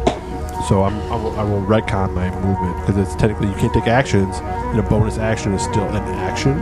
It's just a bonus action. I know I'm hurting myself here. I'm going to say for now, I will allow a bonus action to be done as a separate thing. Okay. I will go look it up between sessions, and I'll make that adjudication later Because on. spiritual weapon's weird where you can just like move it. Whereas Yes. like I can't cast like healing word bonus action because it takes verbal and cement, like stuff like that. But bonus action's different where I don't need to cast it. But The when you're spiritual weapon just stunned, exists. It's not concentration or anything like that. Yeah, it is. Yeah. Spiritual weapons. It's kind of weird as a zone. It's just- You do mentally will it so to do stuff. But still, you take. well, when you're stunned, it also adds in you can't move. So I think I'm inclined to lean towards you are mentally willing the spirit, like they mentioned, mentally willing the spiritual weapon to move in this instance. However, you can't cast spells because you cannot, or spells with somatic components, and you can't speak because you only speak falteringly. So you can't cast spells that have verbal or somatic or material components, I guess, in that case. So that's the way I'm going to rule it right now, but I can go look up and see if incapacitated does in fact mean you can't cast even bonus action spells. I think technically when you're sleeping, you're incapacitated. Well, stun. Not incapacitated. Oh, you're no, but stun says the first thing of stun says the stunned creature yeah, is you're right. incapacitated. So, and then when you look at incapacitated, all it says is you can't take actions or reactions, which like theoretically means you can still move, even being incapacitated. I mean, I don't know. Okay. But the way I'm going to rule it right now is you can do it, and I'll go look it up later. Okay. I don't feel like spending more time on it. Thank you. So I say to Njord, shake it off. Get over there and rip his tentacle off and shove it in whatever orifice you can find on that thing. And that'll be a D10 Bardic Inspiration. Hey, there you go. You feel inspired. Now, homeboy. Stick it where the sun shineth not. Got that greater invisibility going. It's pretty easy. Anywhere. Dealer's choice. We're going to have...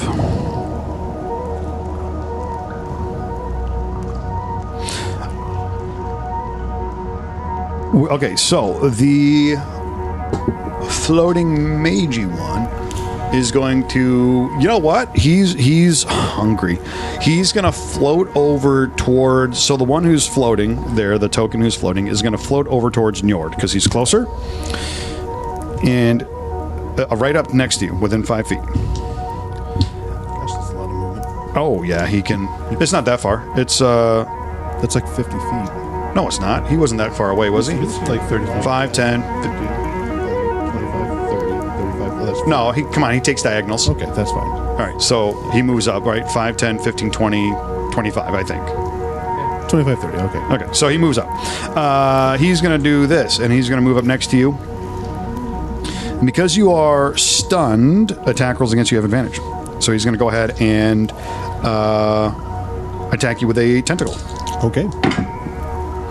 Does a 19 hit you? Yes. All right. His tentacle wraps around your head. You do take some psychic damage. Big oofed. 9, 12, 13, 14, 15, 16 points of psychic damage. And you are grappled. One grapple. One grapple. I'm now under 100 hit points. Oh, no. Why would you tell him that? I need you to make another intelligence saving throw. Separate from the other one? Mm-hmm. Oh, okay.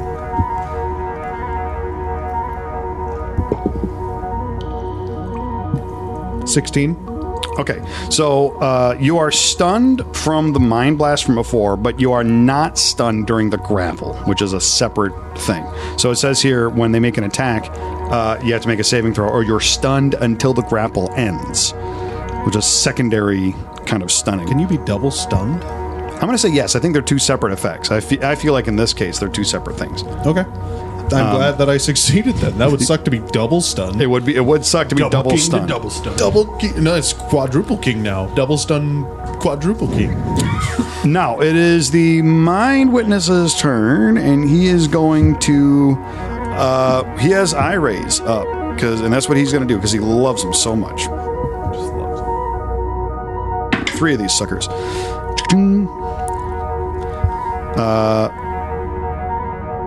Okay. So stunning ray, I feel like you're already stunned. So I don't think that's going to apply in this case. Because the one was the condition. So with the case of the Mind Flayer grappling you are stunned until the grapple ends, which is a separate condition that's adding to the stun, right? But with the stunning ray, I feel like if you're already stunned, to add an additional layer of stun to that doesn't make any sense. Does that make sense? So you'd say that the stun from the Mind Flayer supersedes the stun from the Brain Blast. They kind of work in tandem, right? Because the stun from the Mind Flayer is attached to the grapple condition you receive from the tentacles. Does that make sense? Whereas in this long story short, I wouldn't. Yeah, in this case, I'm not going to try to double stun anybody with the mind witness 5e doesn't like stacking, so yeah. Technically, Linus isn't stunned, but Technically, he's not. And hey, you know what? Good point. Go ahead, Linus. Make a oh my god, your own party. Make a Constitution saving throw, Linus. You know I can't roll these.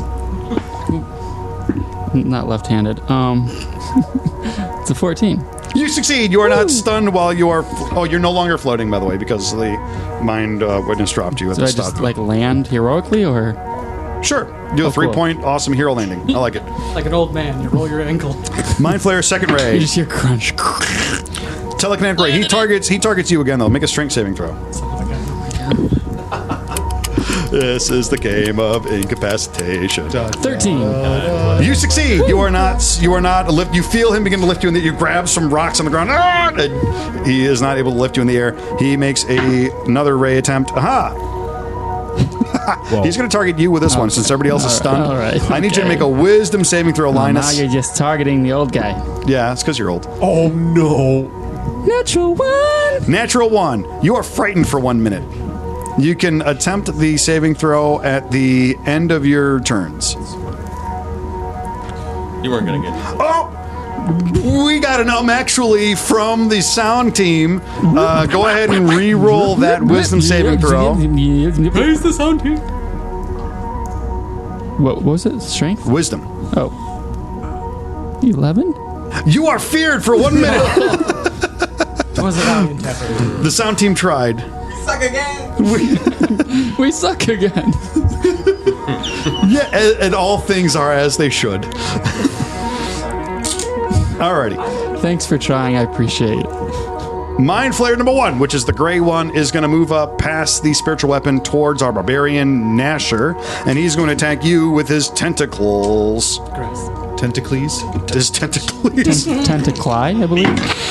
He gets advantage. Does a 15 hit you? No. All right. His tentacles lash out ineffectually. They slap wetly at your cheeks. Yeah, these things are kind of worded really funny that way. Okay. Mind Flayer number 2 will float up next. He's going to try to get you as well because, hey, that's what they do is eat brains. He's going to attack you. Advantage! Nope, still a failure. 15 misses, I think, still? Yep. Yeah. All right. Did it miss the first time? Yes. 15 still misses the second time around. I don't know. No, it has advantage because I am incapacitated. Oh, no, not, yeah. Advantage because he's incapacitated, not because he's flanking. He moves just far enough to get there. Right where I want him. Orion. Still alive. No one's dead. Not yet. We could do this. So Orion's he will move forward invisibly, and then once they're all within that 30-foot radius, he will cast Steel Wind Strike. And because he's attacking from invisibility, he has advantage on all those attacks. We'll start with the Mind Flayer Not in mismatched to me. gray. Okay. You say you're moving forward first. Yes. As a side note, all these mind flayers are wearing tattered robes. Do we care? You probably don't, but as a side note, The answer is no. Seems like something we'll know after the battle. I'm like, interesting. For science. or actually, what you're doing right now is.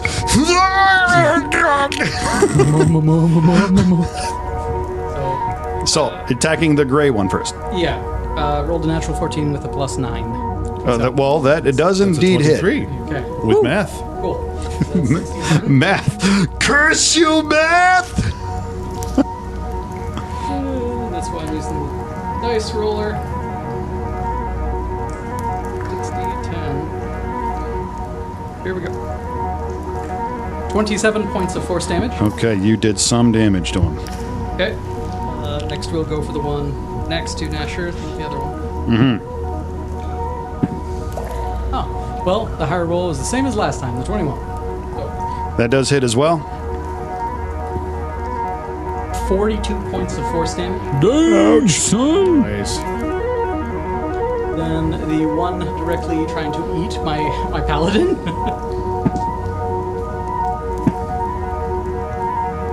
Okay, so that's a 22. 24.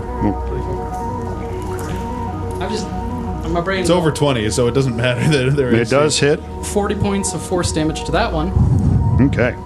and to the Squidbilly. Sure. The mind witness he refers to lovingly as Squid Billy. Oh, well, That is how he shall forever the be higher known. roll was a 17 on the die, so. That hits. 26. Okay, and come on, D10. 31 points of force damage. A flurry of shenanigans. By the way, it says you can. It says you can. You can then tell. So you don't have to then tell. But being behind it's probably not a bad thing. Okay, I'm He's just, also, he's also got greater invisibility. Yeah, it doesn't know I'm there, so. so I'm just saying, like, it's a thing you couldn't just stare at. He can do whatever he wants. Is that the end of your turn, Orion? Yes. So, like an anime warrior. I do have one more thing. Yeah. As a bonus action, I'm going to attempt to shove this one away. No. Never mind. Shoving them won't actually get them away from my companions, so there's no point in it. Okay. Like an anime warrior, he invisibly strikes all these things. There is a flurry of blades and bleeding. It's like a pause after he's done with his shing, and then blood comes squirting out afterwards, and then he invisibly teleports somewhere else. So, despite all your awesomeness, no one can see it. Saw blood. No one saw how cool you Story were. of the wizard. Nasher, at the end of your turn, you can make an intelligence saving throw. Can I re-rage?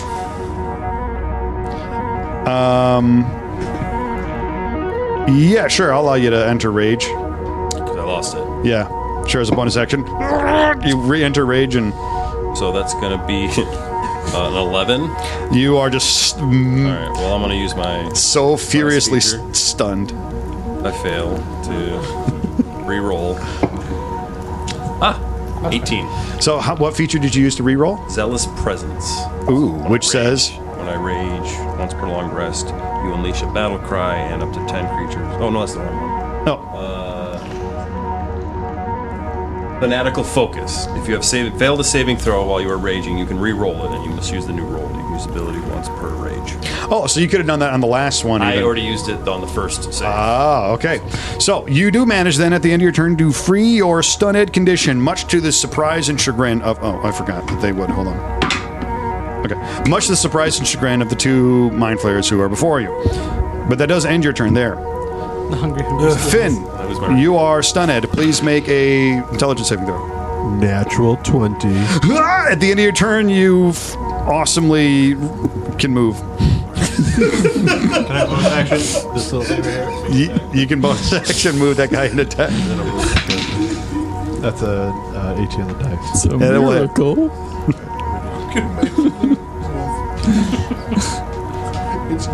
Hey, you wiggled 10 your slashing fingers. damage with the scythe. Whooshing! No, at the end of your turn, you make the saving throw, so you don't move yet. You said you can go ahead and move. So You can move the spiritual weapon, Oh. which I've been allowing. Probably so graciously. Very. Any DMs out there, comment, post them, put it in the comments. Okay. Please Also, like, if there's subscribe, any- leave in the comments mean comments about how we shouldn't have allowed the spiritual weapon to move around, or amazing comments about how we should continue to do that. How 10 damage is Njord, OP. at the end of your turn, you can make an intelligence saving throw and attempt to free yourself from the stunned. Yeah, I'm gonna do that. That sounds like fun. How is a 22 sound? Definitely succeeds. Yeah.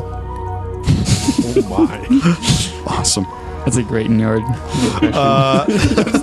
That's his aneurysmed mind. You coming out of manage to free yourself from being stunned. You can move now, but you are at this moment have tentacles grappled around your head. You have a feeling you know what's coming.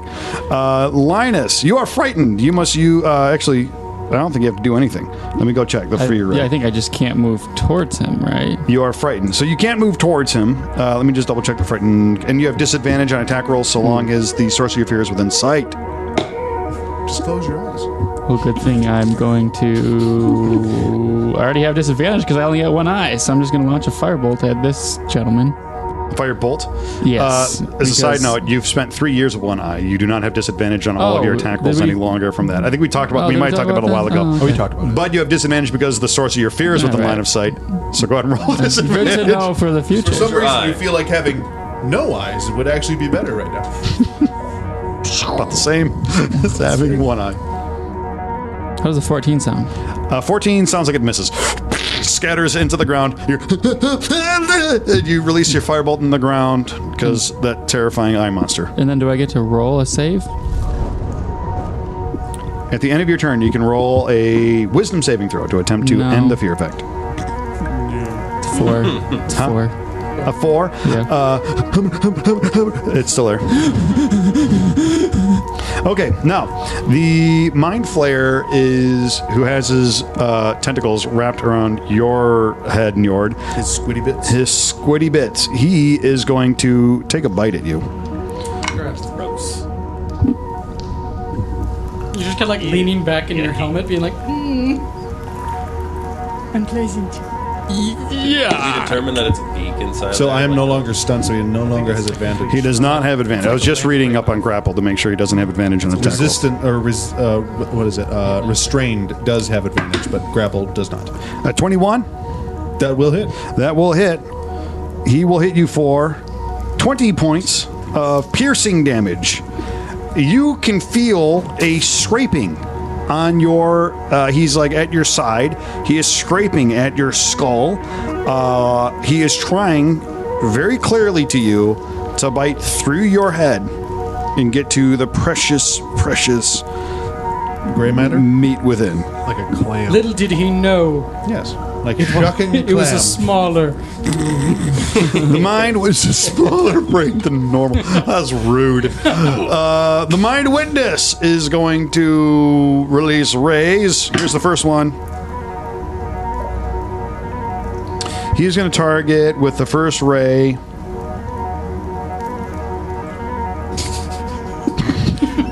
Finn. Finn, I need you to make a charisma. I need you to make a charisma saving throw. Make sure D&D builds us. Yeah, don't scream over D&D Beyond. I'm kidding, we love you. 12. Support our 12. channel. 12. Tell me what I failed. A 12 Tell me what I fails. failed. A 12 will fail. You have disadvantage on attack rolls for 1 minute. Oh, that's not bad. Okay, the next ray. Just like Ithrin again. Welcome back to long-term insanity, baby. Woo! You've got the rickets. The only thing you do is shoot crossbow bolts. Disadvantage in attack I rolls. need, for this one, I want Njord, please, to actually... No, I want Nasher to make a Constitution saving throw. You want the barbarian to do something with Constitution? That's bold of you, sir. It's barbaric. It's barbaric, even. 21. Okay, you succeed. You feel yourself about to be stunned again, and you choose not to. You say nay, sir. Okay, hit the this climb. one, I want Njord to make a intelligence saving throw. Because fuck the stupid paladin. That's right, exactly. Just preying on our insecurities. Oh. He's very intelligent. Is he? Oh dear. Natural 1. Oh, yeah, you're going to take some damage from this. How about 22 points of damage from this? 22 points of psychic damage as we'll call it a cyan-colored beam strikes you. Cyan is the color of intelligence, don't you know? And strikes you. Isn't it pronounced cayenne? Is it cayenne or cyan? Oh my gosh, don't you dare say it's cayenne. Like the pepper? Cayenne pepper? It's cyan, isn't it? Yeah, it's got to be cyan. Okay, all right, I'm right. If I'm getting head nods. Unless they're all messing with me. Unless you're all wrong. That's true. I had to I was Again, correct I or have was an 8 wrong. intelligence. Either way, it's still the color of intelligence, isn't it? Because if I get it wrong, Njord has always pronounced it cayenne. well, that's why he failed that saving throw. He's like, not the cayenne. All right. Everyone turns what? I'm sorry, what condition did that give me? It gave you no condition. It just hit you for a bunch of just intelligence, a bunch of brain psychic blasted damage. him. Yeah, Awesome, it was, wonderful. it was Got so called little brains left. Just bouncing around here. psychic ray. Hits for psychic damage. Unfortunate. Yeah, very awesome. Okay, now. Gray Intellect Devourer is going to, or not Intellect Devourer, whatever it is, Mind Flayer. He's trying to devour intellects, and he's going to try really hard. He's going to attack you there. Oh, wait, first, does he get his thing back? Who's you? Nope. He's going to attack Nasher with a Tentacles. I'd rather not. 16 plus some, 20 some. 20 math. That will hit you. Please take, if you don't mind, some damage. Okay, you will take a 12 points of psychic damage, and you are grappled. You're grappled. Grappled. Right where you want him. Yepper. And you need to make an intelligence saving throw. Not that. That'll be a 9. You are stunned also, in addition to be grappled. I found out how to kill the barbarian, you guys. Let him do anything? I grapple and stun him until he's dead. Okay. Now, here's an interesting scenario. Mind Flayer number 2. Probably the same one. First, does he get his thing back? No. Because you are stunned, he's going to float further down the corridor towards Linus. And he is going to try to get Linus with a... The mini of Linus has a sword poking out. So, like, I realized at the last minute that the Mind Flare mini is running into Linus's sword, so it's just impaling him on the sword. Sticking halfway into the other 5 minutes. So funny. Okay, so he's going to float down, and he's feeling rather hungry, so he's going to attack you with his tentacles. He's going to miss. That will end his turn. So he just kind of floats down, and you just lean out of the way. Unless you're suffering some... No, you have fear. He attacks with advantage, doesn't he? Let me double check. Didn't I succeed that or did I not? I don't remember. I don't think you did. Did I? You failed. You succeeded on not getting stunned. I don't remember if you succeeded. I don't think he succeeded the fear thing, but... Roll a tape back. Roll it back. He just has disadvantage. I thought I rolled a 14. Oh, you're absolutely right. He does not... Did I not roll the save for that? I don't have it marked off on my list. Here's what I'll do. I will flip a coin. Heads will be you did succeed. Tails will be you did not. The worst part is everyone listening knows because they remember it. That's true. And Please comment below if you comment knew below. what Put in the comments. If you knew that he was Justice afraid. for this all. side or will be not afraid. heads. This side will be tails. So heads I win, tails you lose. Here we go. Tails, you lose. You are still feared. He does not have advantage because the fear condition does not provide advantage on attack rolls against you. Please provide rage-filled comments down Yes. below. Unsubscribe and dislike. Resubscribe Can't though. even remember if he's afraid. Put an F in chat for Linus though, and Orion. Ah, yeah. This is a terrible situation. It is. However, upon witnessing the madness of these monsters trying to eat his companions, oh no, it's out of range of it. Yep. Well, he's going to attempt to telekinetically pull the one in front of Njord free of him, just yank him back 5 feet. You know what? I'll allow it. He makes a strength saving throw. Yep. DC is 16. Okay. He rolled a natural 6. He pulls 5 feet and brings Njord with him. Oh, he's pulled back. Yeah, I guess dragging you in. well, no, because any forceful movement outside of a square would break a grapple. If I'm not mistaken. He targets his face with it. If you Let's force double check. Oh, you're absolutely right. If as if hurled away by the thunderwave spell, you're absolutely right. So you pull him away, Njord, you manage to stand your ground, and the tentacles slurp off your face. You got a bunch of red dots on your face. I have hickey. I have Yeah, hickeys. tentacle hickeys all over the place. All right, and then he will. As it pulls out, it does one of those like little chin things where it just caresses your bottom of your chin. Unnecessary. Just out of range. He'll still cast. He'll cast another Steel Wind Strike because it's Yeah, why not? Because it's people effective. are on the verge of dying. Like Are they really? mind flayers, man. No. They kill quick. No, I'm pretty sure like everybody, the party's like moderately okay. I think. I'm under half health, but Oh, under half. Took some damage, so That's right. You guys are level 12. I forget. I'm perfectly fine. pretty bad situation. I'm pitting you against. Do whatever you like. Okay. Steel Wind Strike. So strike first them. I'll, Strike roll them. against the one in front of Kill Nord. them. Strike them. Oh, It is, but I have advantage, so I would. Oh, yeah, roll to yeah, see that's if I get 20. So 19 plus, so 28. Yes, hits. The one in front of Njord. Yep, the one in front. Okay, got it. the floaty boy. Takes 36 points of force. Okay. He is very dead. Oh, cool. Okay. He there is a moment of a flash. Well, actually, no, nothing. You watch as the mind flayer is pulled away from you, and then like calamari is chopped to bits For no reason. for no reason. There's a gust of wind. And There's hardly anything, and he falls on the ground. A pile of just sliced, Seafood. perfectly sliced seafood. He's been turned to sushi. Yes. one in front of Nasher. Okay. It's 24. That will hit. 32 points of force. Again, so Nasher, before you, as you are stunned, the mind flayer just falls into a pile of perfectly sliced calamari. And the intellect, that guy. Which one? Yes, mind okay, the mind witness. witness. Mind witness. My brain's just fizzling because I'm like, it's normally a mind Intellect flayer. No, it's normally whatever. the brain seer. Hey.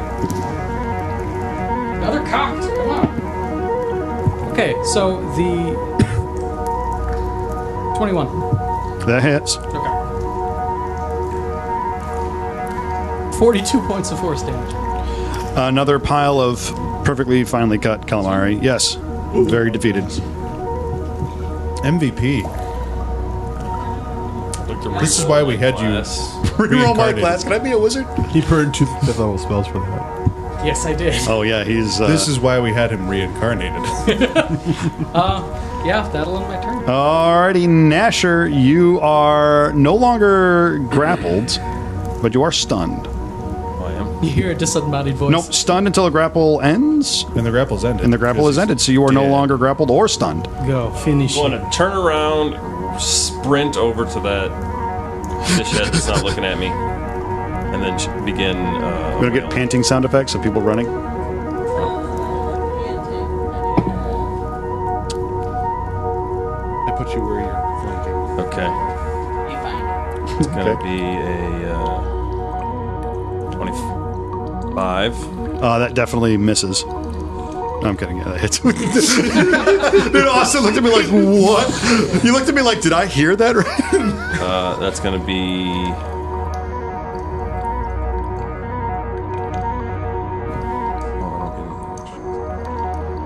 That'll just be 10 on the first swing. It's probably good you don't have panting, though. Can you imagine? Hawk that. Yeah, we don't want to. Yeah, we don't need that in That'll our be another listeners' ears. 25. But Yeah, that'll very be different. only Roll for regret is a whole new thing. 5 more damage. Okay. And then my last attack. You have advantage of flanking. Oh, I am flanking. Natural 20. We do mega crits around here. Yep. So that'll be 8 plus 7. Well, 15. Don't you do extra awesome crits? yeah. Yeah. So that'll be 16 Okay. plus 7. Plus your extra bonuses. Plus Well- 3. Did you have something to say? Be 26. 'Cause plus 2. 26. Great. 5, So my question to you is, He's gonna say the thing. how likely is it that Nasher? What weapon were you using to hit him on the last strike. strike? The hammer. The hammer. How likely is it that you would have left his head intact? Not at all.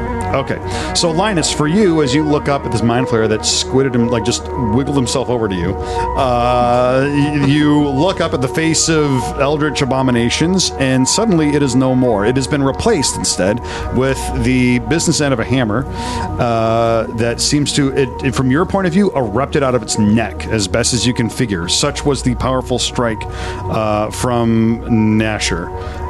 And its head has been replaced by a hammer. Its body twitches for a moment and falls to the ground. What hand is the hammer in? Great. Thanks, I say as I just kind of shake off all this blood and visceral Icker. whatever. Do they have blood? They have blood, right? Glad he swung towards the wall and not towards me. Because we got more coming. As I pull a tentacle off my face. You did it. You killed them all. So you are now in a room filled with nothing but finely chopped calamari and one headless abomination. Aberration, I guess, technically. But the room does have, as I described before, it is filled with various different documents. There's a table off to the side that seems to have stuff in it. And now that you are further within the room, you can see that there is some of the growths that are on the wall have sort of come out to create a sort of bizarre looking small cage, similar to the cages that you saw before that were housing, or that would be large enough to house a person. This is smaller, perhaps large enough to house A small person. a halfling or something like that. Sure, we'll go with that. It is sort of like in the air off the ground, however.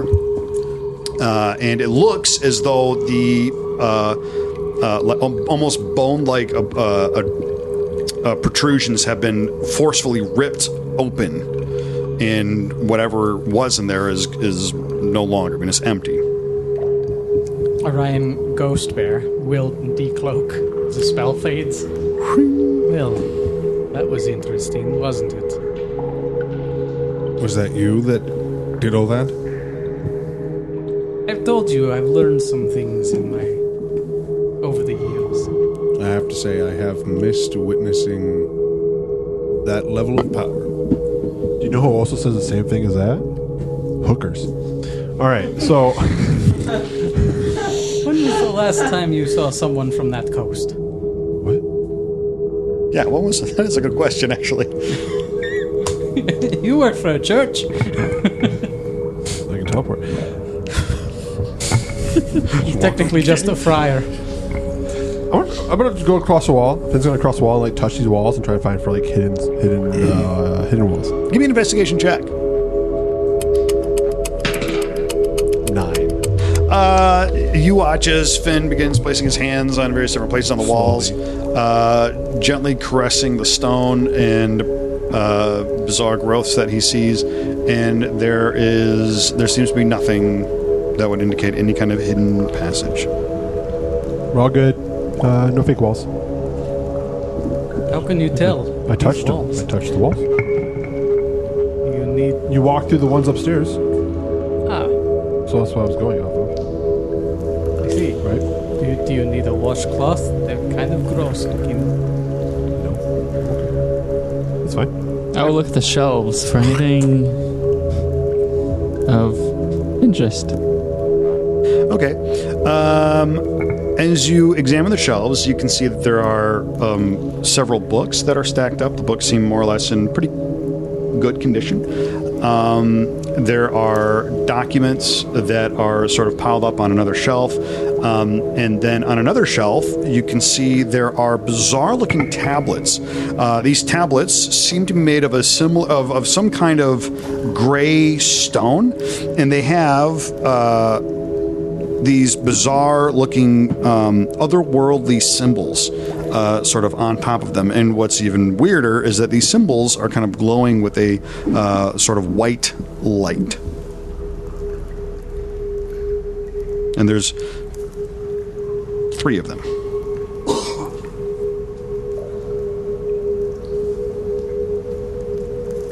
Okay. Well, there's something interesting over here. What you said there were what?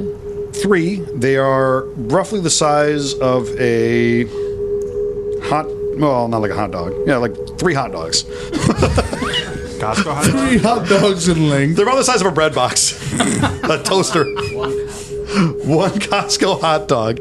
There's and again, they're made of this sort of gray stone, and there are otherworldly symbols. You don't recognize these symbols innately, and they seem to have they seem to be almost slowly pulsing with a white light.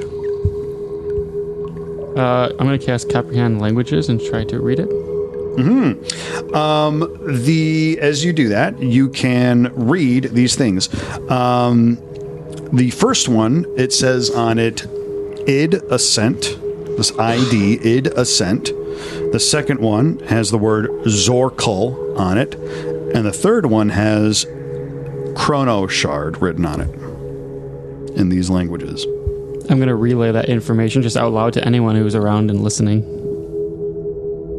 Well, one of those things is what we're trying to investigate. And the other sounds like the thing that the Mind Flayers wanted you to protect, which is separate from the Chrono Shard, correct? Your guess is as good as mine. I'm not sure if that's what he was talking about. You said that it asked you to protect... What was the name of the second one? Zorkul. That's the first time I've heard that, though. So first time you've heard that. Yeah. You've heard that. Well, you heard. Yes, you didn't. I don't. I think when someone heard the name Zorkul, and I can't remember if that was you, Nord, or if that was Linus when you were talking to the Mind Flayer in the earlier chamber. You had the compulsion to go deeper in and protect something, but you don't know what exactly that was. It was go down and protect something. Somebody was talking to, I think, the Mind Flayer and heard the name Zorkul. Yes. So for one of the two of you, I will say it rings a bell. We compare notes for a moment or two to figure out which one of us actually heard it, because I can't remember either. Comment down below if you can remember which of us heard the name Zorkul first. That's right. And after discussing that and finding that out in great detail and knowing exactly what the answer to that question is, it seems like this might be connected to that Zorkul that we definitely heard of. Did y'all find anything? As Finn just keeps touching the wall. These walls are like really slimy and gross, and I don't find any walls. I hope you wash your hands before you eat anything. And these walls are gross. I don't find anything. Did you guys find anything? I'm sure I keep touching the walls. What do you think Zorkul might mean? Is it a person? Is it another thing like Kunshinaban or like the Chrono Shard? Or is it a person? It sounds like a name to me, but I mean, I don't exactly speak Mind Flayer. Could be the name of a ship. Could be.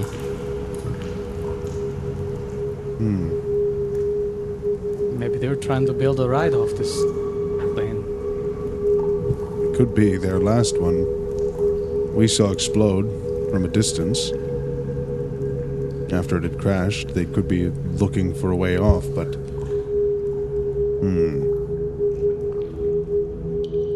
What does the Chrono Shard one say? Anything more?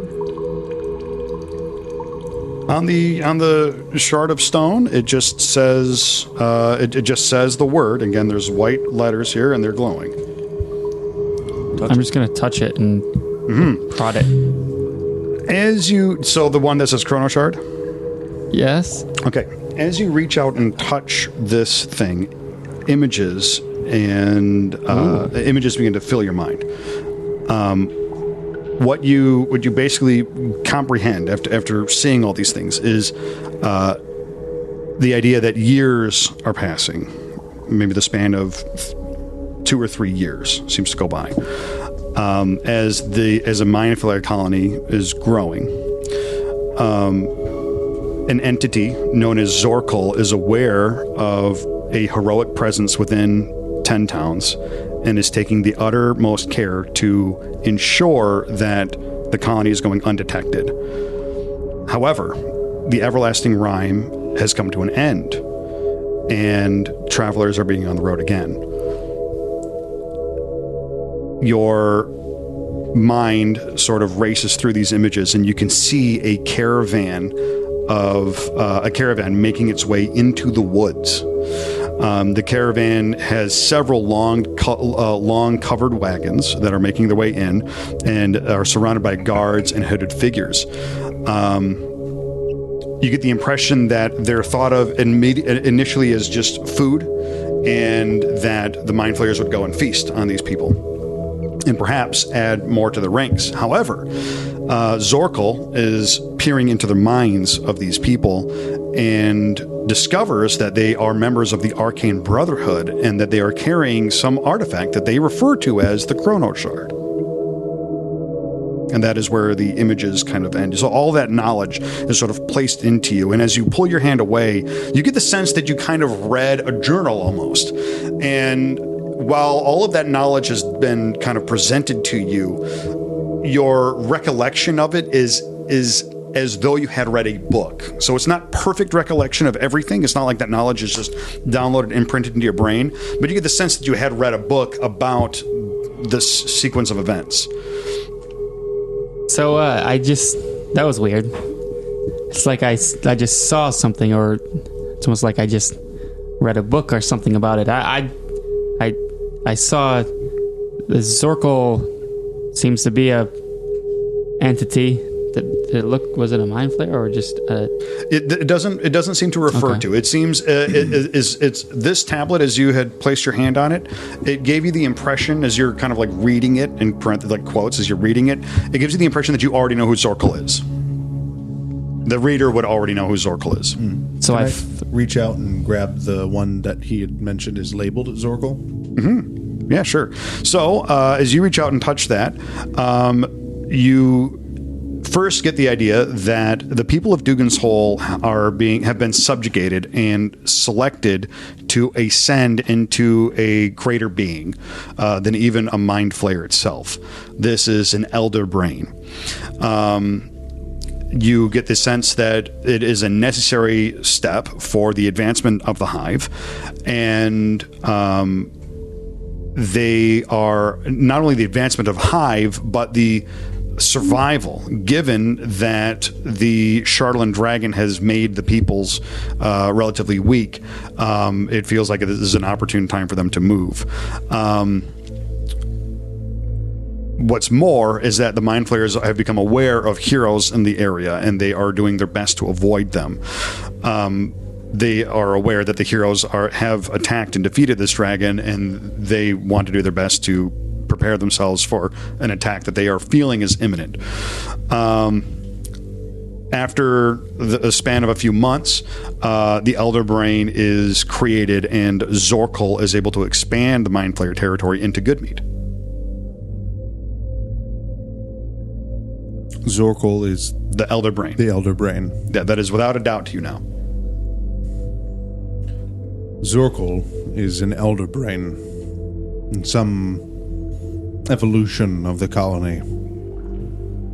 something that they needed to survive, to advance, to continue on growing. People of Dugan's Hole collectively became it?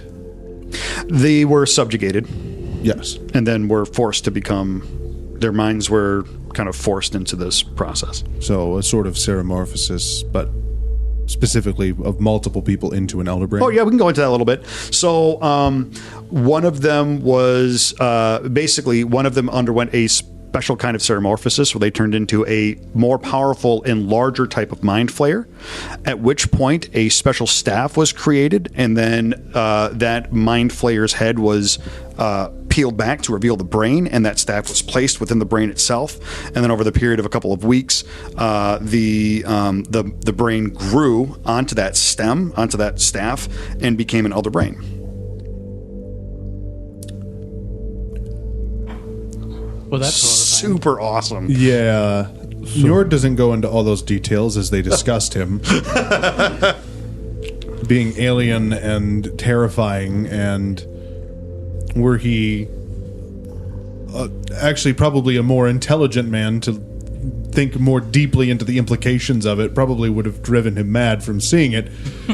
Thankfully, he is a simple-minded man of action.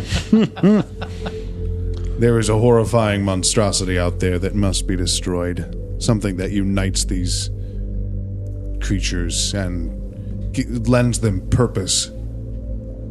And could very well be the thing that was taken from them by the other colony. interesting. Along with the chrono shard. What'd you say it was? An elder brain is what I came to understand it to be called. Linus, were you told to... There's more. Apparently they've been watching us for a while and kind of laying low during the Everlasting Rime, but they came across a group. Who was it that had the Chrono Shard? The Arcane Brotherhood. The Arcane... Oh, yeah, of course. The Arcane Brotherhood. Of course. And they were carrying what I guess is this Chrono Shard. And they seized the opportunity and tried to take it. Is that right?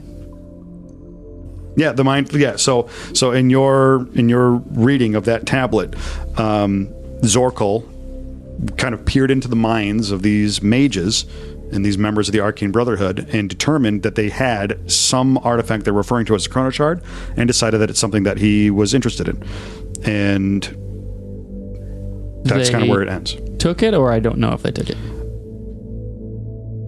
It seems to be inferred that there was an attack that was planned. Okay. At some point, we know that this colony had the Chrono Shard, so I'm guessing it probably took it from the people that had it with the Arcane Brotherhood. Well, if the Arcane Brotherhood have it, then Valin, she should know all about it. Okay, how does that help us right now? Well, I'm saying we can find her. Once we find her, we can learn more about this Chrono Shard and perhaps find a way to get it back. We can ask the Harpers. The Harpers might be able to Because she help. was Arcane Brotherhood, wasn't she? She was a member of the Arcane Brotherhood. Yes, but she had many enemies within the Arcane Brotherhood as well. The Arcane Brotherhood doesn't seem like a group that likes to play I'm well just with its saying fellows. she might know more about this Chrono Shard that could point us in the right direction. They're less of a brotherhood, more of a coalition. She might also know nothing because other wizards may have kept the information for themselves because they're secretive wizards. Well, anything's possible in the yard. Linus, can you use your passenger to see if you can detect if the Elder Brain is in this room or near us or... Well, I've been us? spending the last 3 years trying to avoid having that thing take any more of my brain than it already has. No, but we don't need you to be doing that. We can find it ourselves, and we know what it is. We know what we're looking for, and I somewhat describe the monstrosity I had seen in the vision. It's big brain. Well, there's only 2 rooms here, though, right? It's the room upstairs and this room we're in. And I found Have we explored the entirety of the tunnels? You have not. There are more tunnels that this is just one of the offshoots. it was. I thought it was just like straight No, down. excuse me. That was my mistake to describe. isn't But there no, one more stone that we haven't touched yet?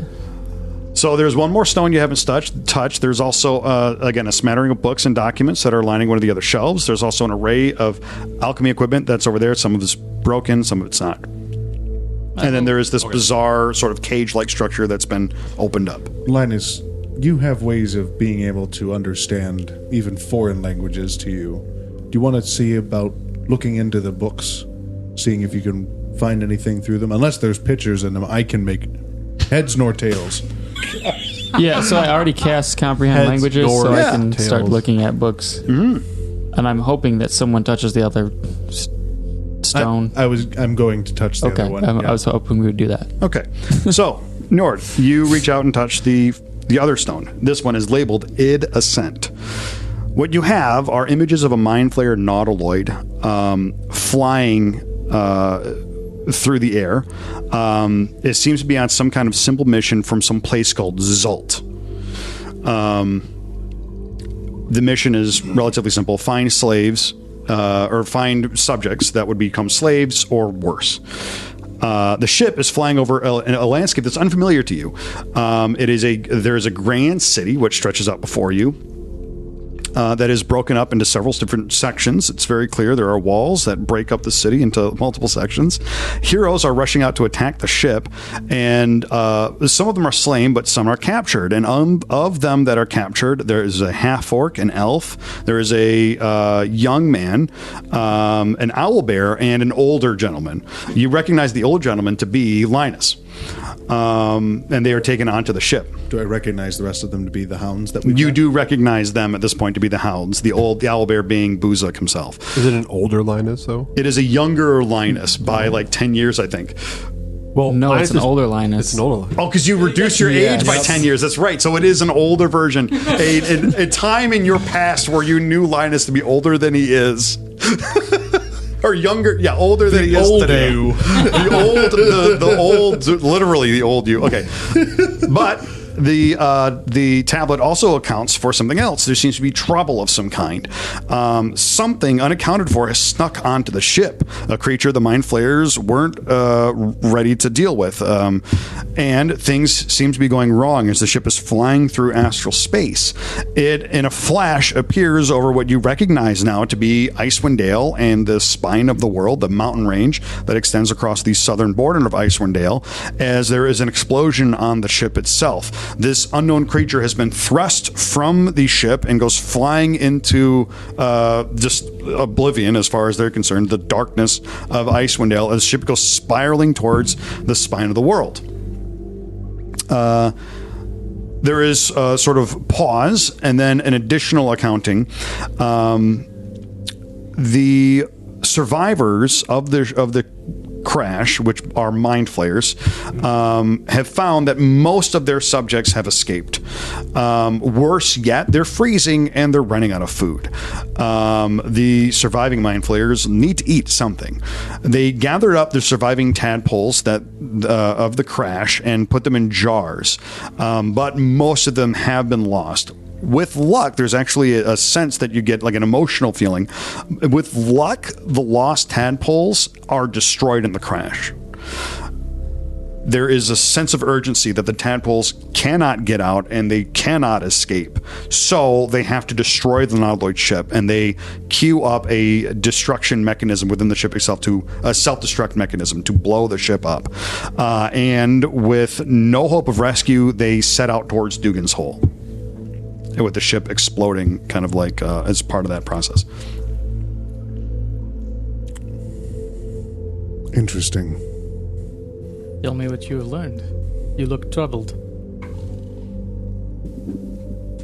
I saw the history of the ship, of the journey of the Mind Flayers. They were sent on a mission from some other greater civilization of theirs. They flew through time and space, through eons of gulfs in the void, and I saw them when they took you and your companions. I saw the world that you come from for a brief moment as they saw it.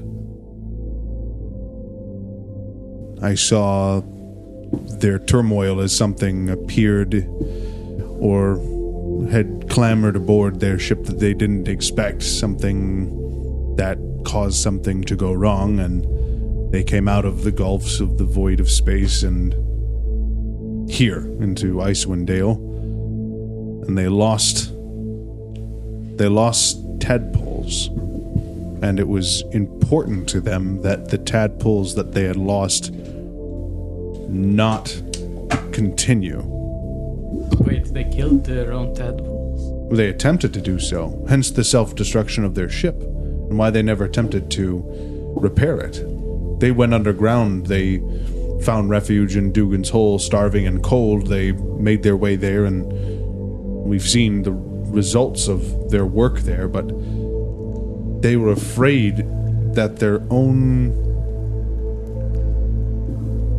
creations, their own spawn would still live outside of their control. There's something different about these tadpoles to them. Something more that even frightens them. What, they have a yellow stripe? Well, I think I might know where one of those is. And that could be. You very well could have something that even they were afraid would be beyond their control, which could explain why it has taken so long to take any effect, and appears to have not taken much of an effect at all on you. Well, there's other... That's true. I guess the other hounds, they never turned either. As far as we know. I mean, we never really found out what happened to most of them, but... Now, they did take some of the tadpoles they could find, and I'm guessing that is where the people of Dugan's Hole that have been infected were infected. Is through the tadpoles that they were able to gather. But, yeah, that is how they came to be here. Something they didn't expect. An enemy of some kind, possibly? Something snuck aboard their ship they weren't expecting and caused something to go wrong. But what disturbs me most is that they were just essentially a scouting party, looking for servants or slaves or food or people to turn into more mind flayers. But there was a vast city. What'd you say it was called? Zert? Zalt was the name of the some place. Who knows what it is, but Zalt is referenced. There's a place, apparently, that they're from. Makes sense. They're basically... Well, for all intents and purposes, they're glorified brigands. Well, they're castaways. From a place filled possibly with more of them, or even worse things. Nasher, while they are over in the other, across the room examining these various different tablets, you find yourself just idly looking around the room. You get a strange suspicion suddenly. The hair on the back of your neck stands up. You get the feeling that you're being watched somehow, and everywhere you look, you don't see anything. Like, it's just dead bodies now, and there's really nothing around that would indicate that there is any reason that you should be feeling this way, but you are beginning to feel like you are being observed or watched somehow. And just as you're beginning to sort of examine that feeling, something catches your eye. Over there on one of the shelves where there's this litany of pages, there is a sigil, a symbol that is sort of on the corner of one of the pages. And you recognize it immediately, something from your past that immediately draws your attention to it, a sense of familiarity. And as you walk over, you could see without a doubt, this is the symbol of Neverwinter. It looks like a shield that has 3 snowflakes that are set on the shield in a way that makes it give the impression that they are falling. You pick up the letter and you examine it. The letter is clearly from Neverwinter, from possibly the halls of Castle Never, and it is a letter explaining to the reader that this artifact, the Chrono Shard, was found in the Neverwinter vaults, and Degult Neverember didn't know what it was. And the Arcane Brotherhood members are to take it to Icewind Dale, where they would be left alone to conduct studies and experiments on the shard itself. And it's signed Priamos and Saffron Rurik.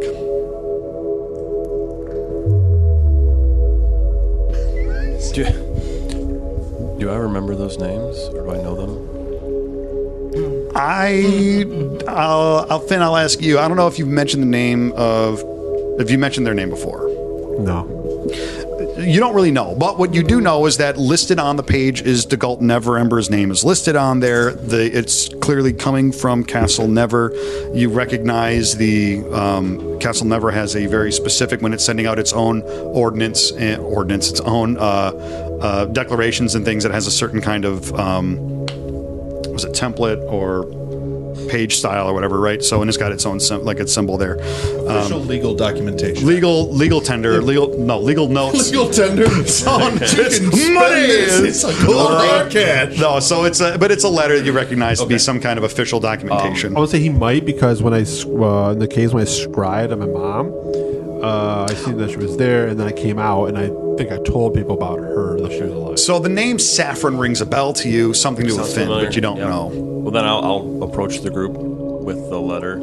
Say, I think I found something about the Chrono Shard. It seems that it was discovered in the vaults of Neverwinter, and Dagult handed it to the Arcane Brotherhood to send it north to study. There are some signatures here. One seems familiar. Finn, what are the names again? Priamos and Saffron Rurik. Do you know a Saffron Rurik or Priamo?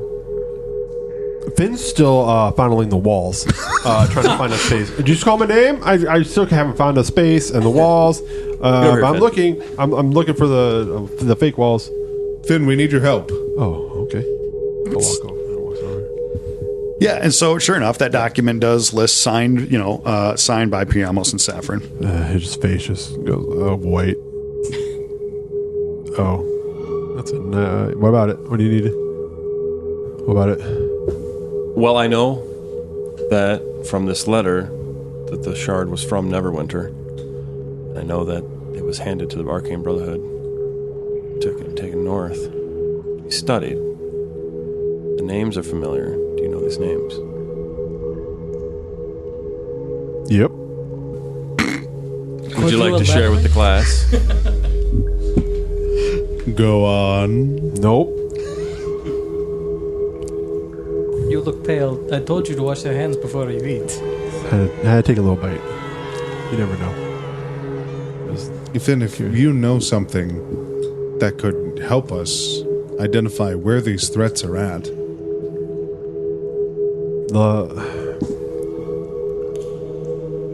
Who are these people to you? My past. Yes, I'm sure there's a lot of that. Or my origin. They're what made me who I am. They made you who you are. They trained literally made you? My parents. Oh. That narrows it down. Yeah, the ones I killed. I guess I did. That narrows it down even more. Yeah. My parents, the ones I killed. Yeah. Those parents. Well, Njord has some experience in this. Yeah, yes, true. Considering Bjornhild, Yes. the witch queen of the Why tiger would tribe. your parents be writing a letter from Castle Never? That I do not know. Last I seen my mom, she was in one of the castles of the Arcane Brotherhood. I was 4. Each one looks in a direction, like oversees everything. The host tower has 4 sub towers within it. Yeah, she was in the host tower doing research. What is the date on the document? The date is. Actually, let's see here. What year is it right now? So the date right now is the 1st of Myrtle, which is the month after Greengrass. We will say that it is the end of the year 1491. So it was just about 3 months ago that this letter was written and signed. Signatures, both of them. Both Priamos and Saffron. Well, it's one handwriting, but it's Priamos and Saffron's names are both listed. So from the letter, can I assume that the ones writing this letter have some kind of authority? That would certainly be the what would be inferred here. The idea with this documentation specifically, coming from Neverwinter yourself, what you would understand if you got this, you basically got a letter from some kind of head official within Castle Never. It could be anything from, hey, you got to come pay some taxes, or we want to meet with you about, striking some kind of deal, whatever, to, a warrant's been placed for your arrest or whatever. Like anything at all, this kind of documentation would be used for. It's an official missive. An official missive from Castle Never. This is really bad. Well, unfortunate, because that means I'm not as good as assassin I thought I was. It's okay, you're a priest now. Was it, though? Quite shit. So, are these... I assume your parents are bad people? Oh, the worst. The worst. I mean, maybe not. Do you count daily torture of a child and magical tests done on him? Torture? Yes. Then yeah. Yep. I mean, I was born normal, like a normal human. I wasn't born this way. So they created you and then created you. Yeah. That's right, Years. buddy. I mean, we all die, so I'm okay with it. Hopefully they'll get there someday. Again. But you said that you had ended them. Yeah, I remember... Well, my dad, I remember walking up behind him and just putting a bolt in his back. And cutting my mom's throat later, but I guess that didn't happen. They trained me to be an assassin. Like, that's what I was literally trained and created for. Did they ever tell you why? No, I escaped at a young age. So being able to shapeshift and being near Waterdeep is a pretty easy thing to get away from. Does make you somewhat slippery. Yeah. But I don't know.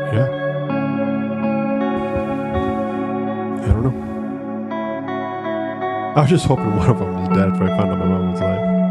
I think when we're done here, now we should make a trip to Is that where they're at? At least 3 months ago, it seems they were there. And they have ties with the Arcane Brotherhood. If they didn't before, they do now. That could also maybe explain how and why they've returned. Are you wanting to go to Neverwinter, Nasher? Your dad's, or not dad. Oh, I forget what the thing is because I know lore, but I don't know. Dagal Never Ember is a usurper. Correct. Thank you. Not related. Correct. It's the other guy is related. Forget. Renair. Thank you. Do you think they're working together? Dagald and my parents? He has placed them in positions of power.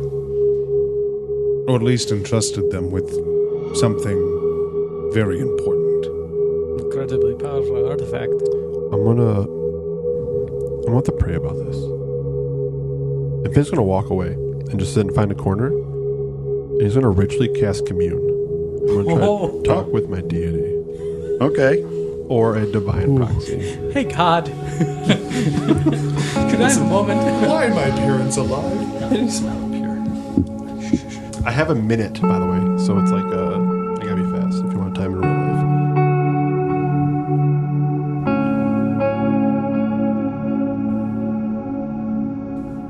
Okay. You contact your deity for a divine proxy and ask 3 questions that can be answered with a yes or no. You must ask the questions before the spell ends. You receive a correct answer for each question. Divine beings aren't necessarily omniscient, so you might receive unclear as an answer if a question pertains to information that lies beyond the deity's knowledge. In a case where a one-word answer would be misleading or contrary to the deity's interest, the DM might offer a short phrase as the answer instead. Okay, so you kind of go out into the hall and find a little spot, and you begin to you produce some incense and a vial of holy water and begin to perform your ritual. You can feel a connection to the heavens. I'm just gonna. I was gonna be like, "Hello, God, it's me." Yo, Kalimvor, bruh, it's your boy, Finn. Are you there? One of the questions you're asking? No, it's a book. Like, "Hello, God, it's me, Margaret." Are you there? Like, Oh my gosh, just like the Eminem like letter. Anyway, sorry. I'm gonna just ask do you know if my parents and the Galt are working together? No. Do you know where the Chrono Shard is? No.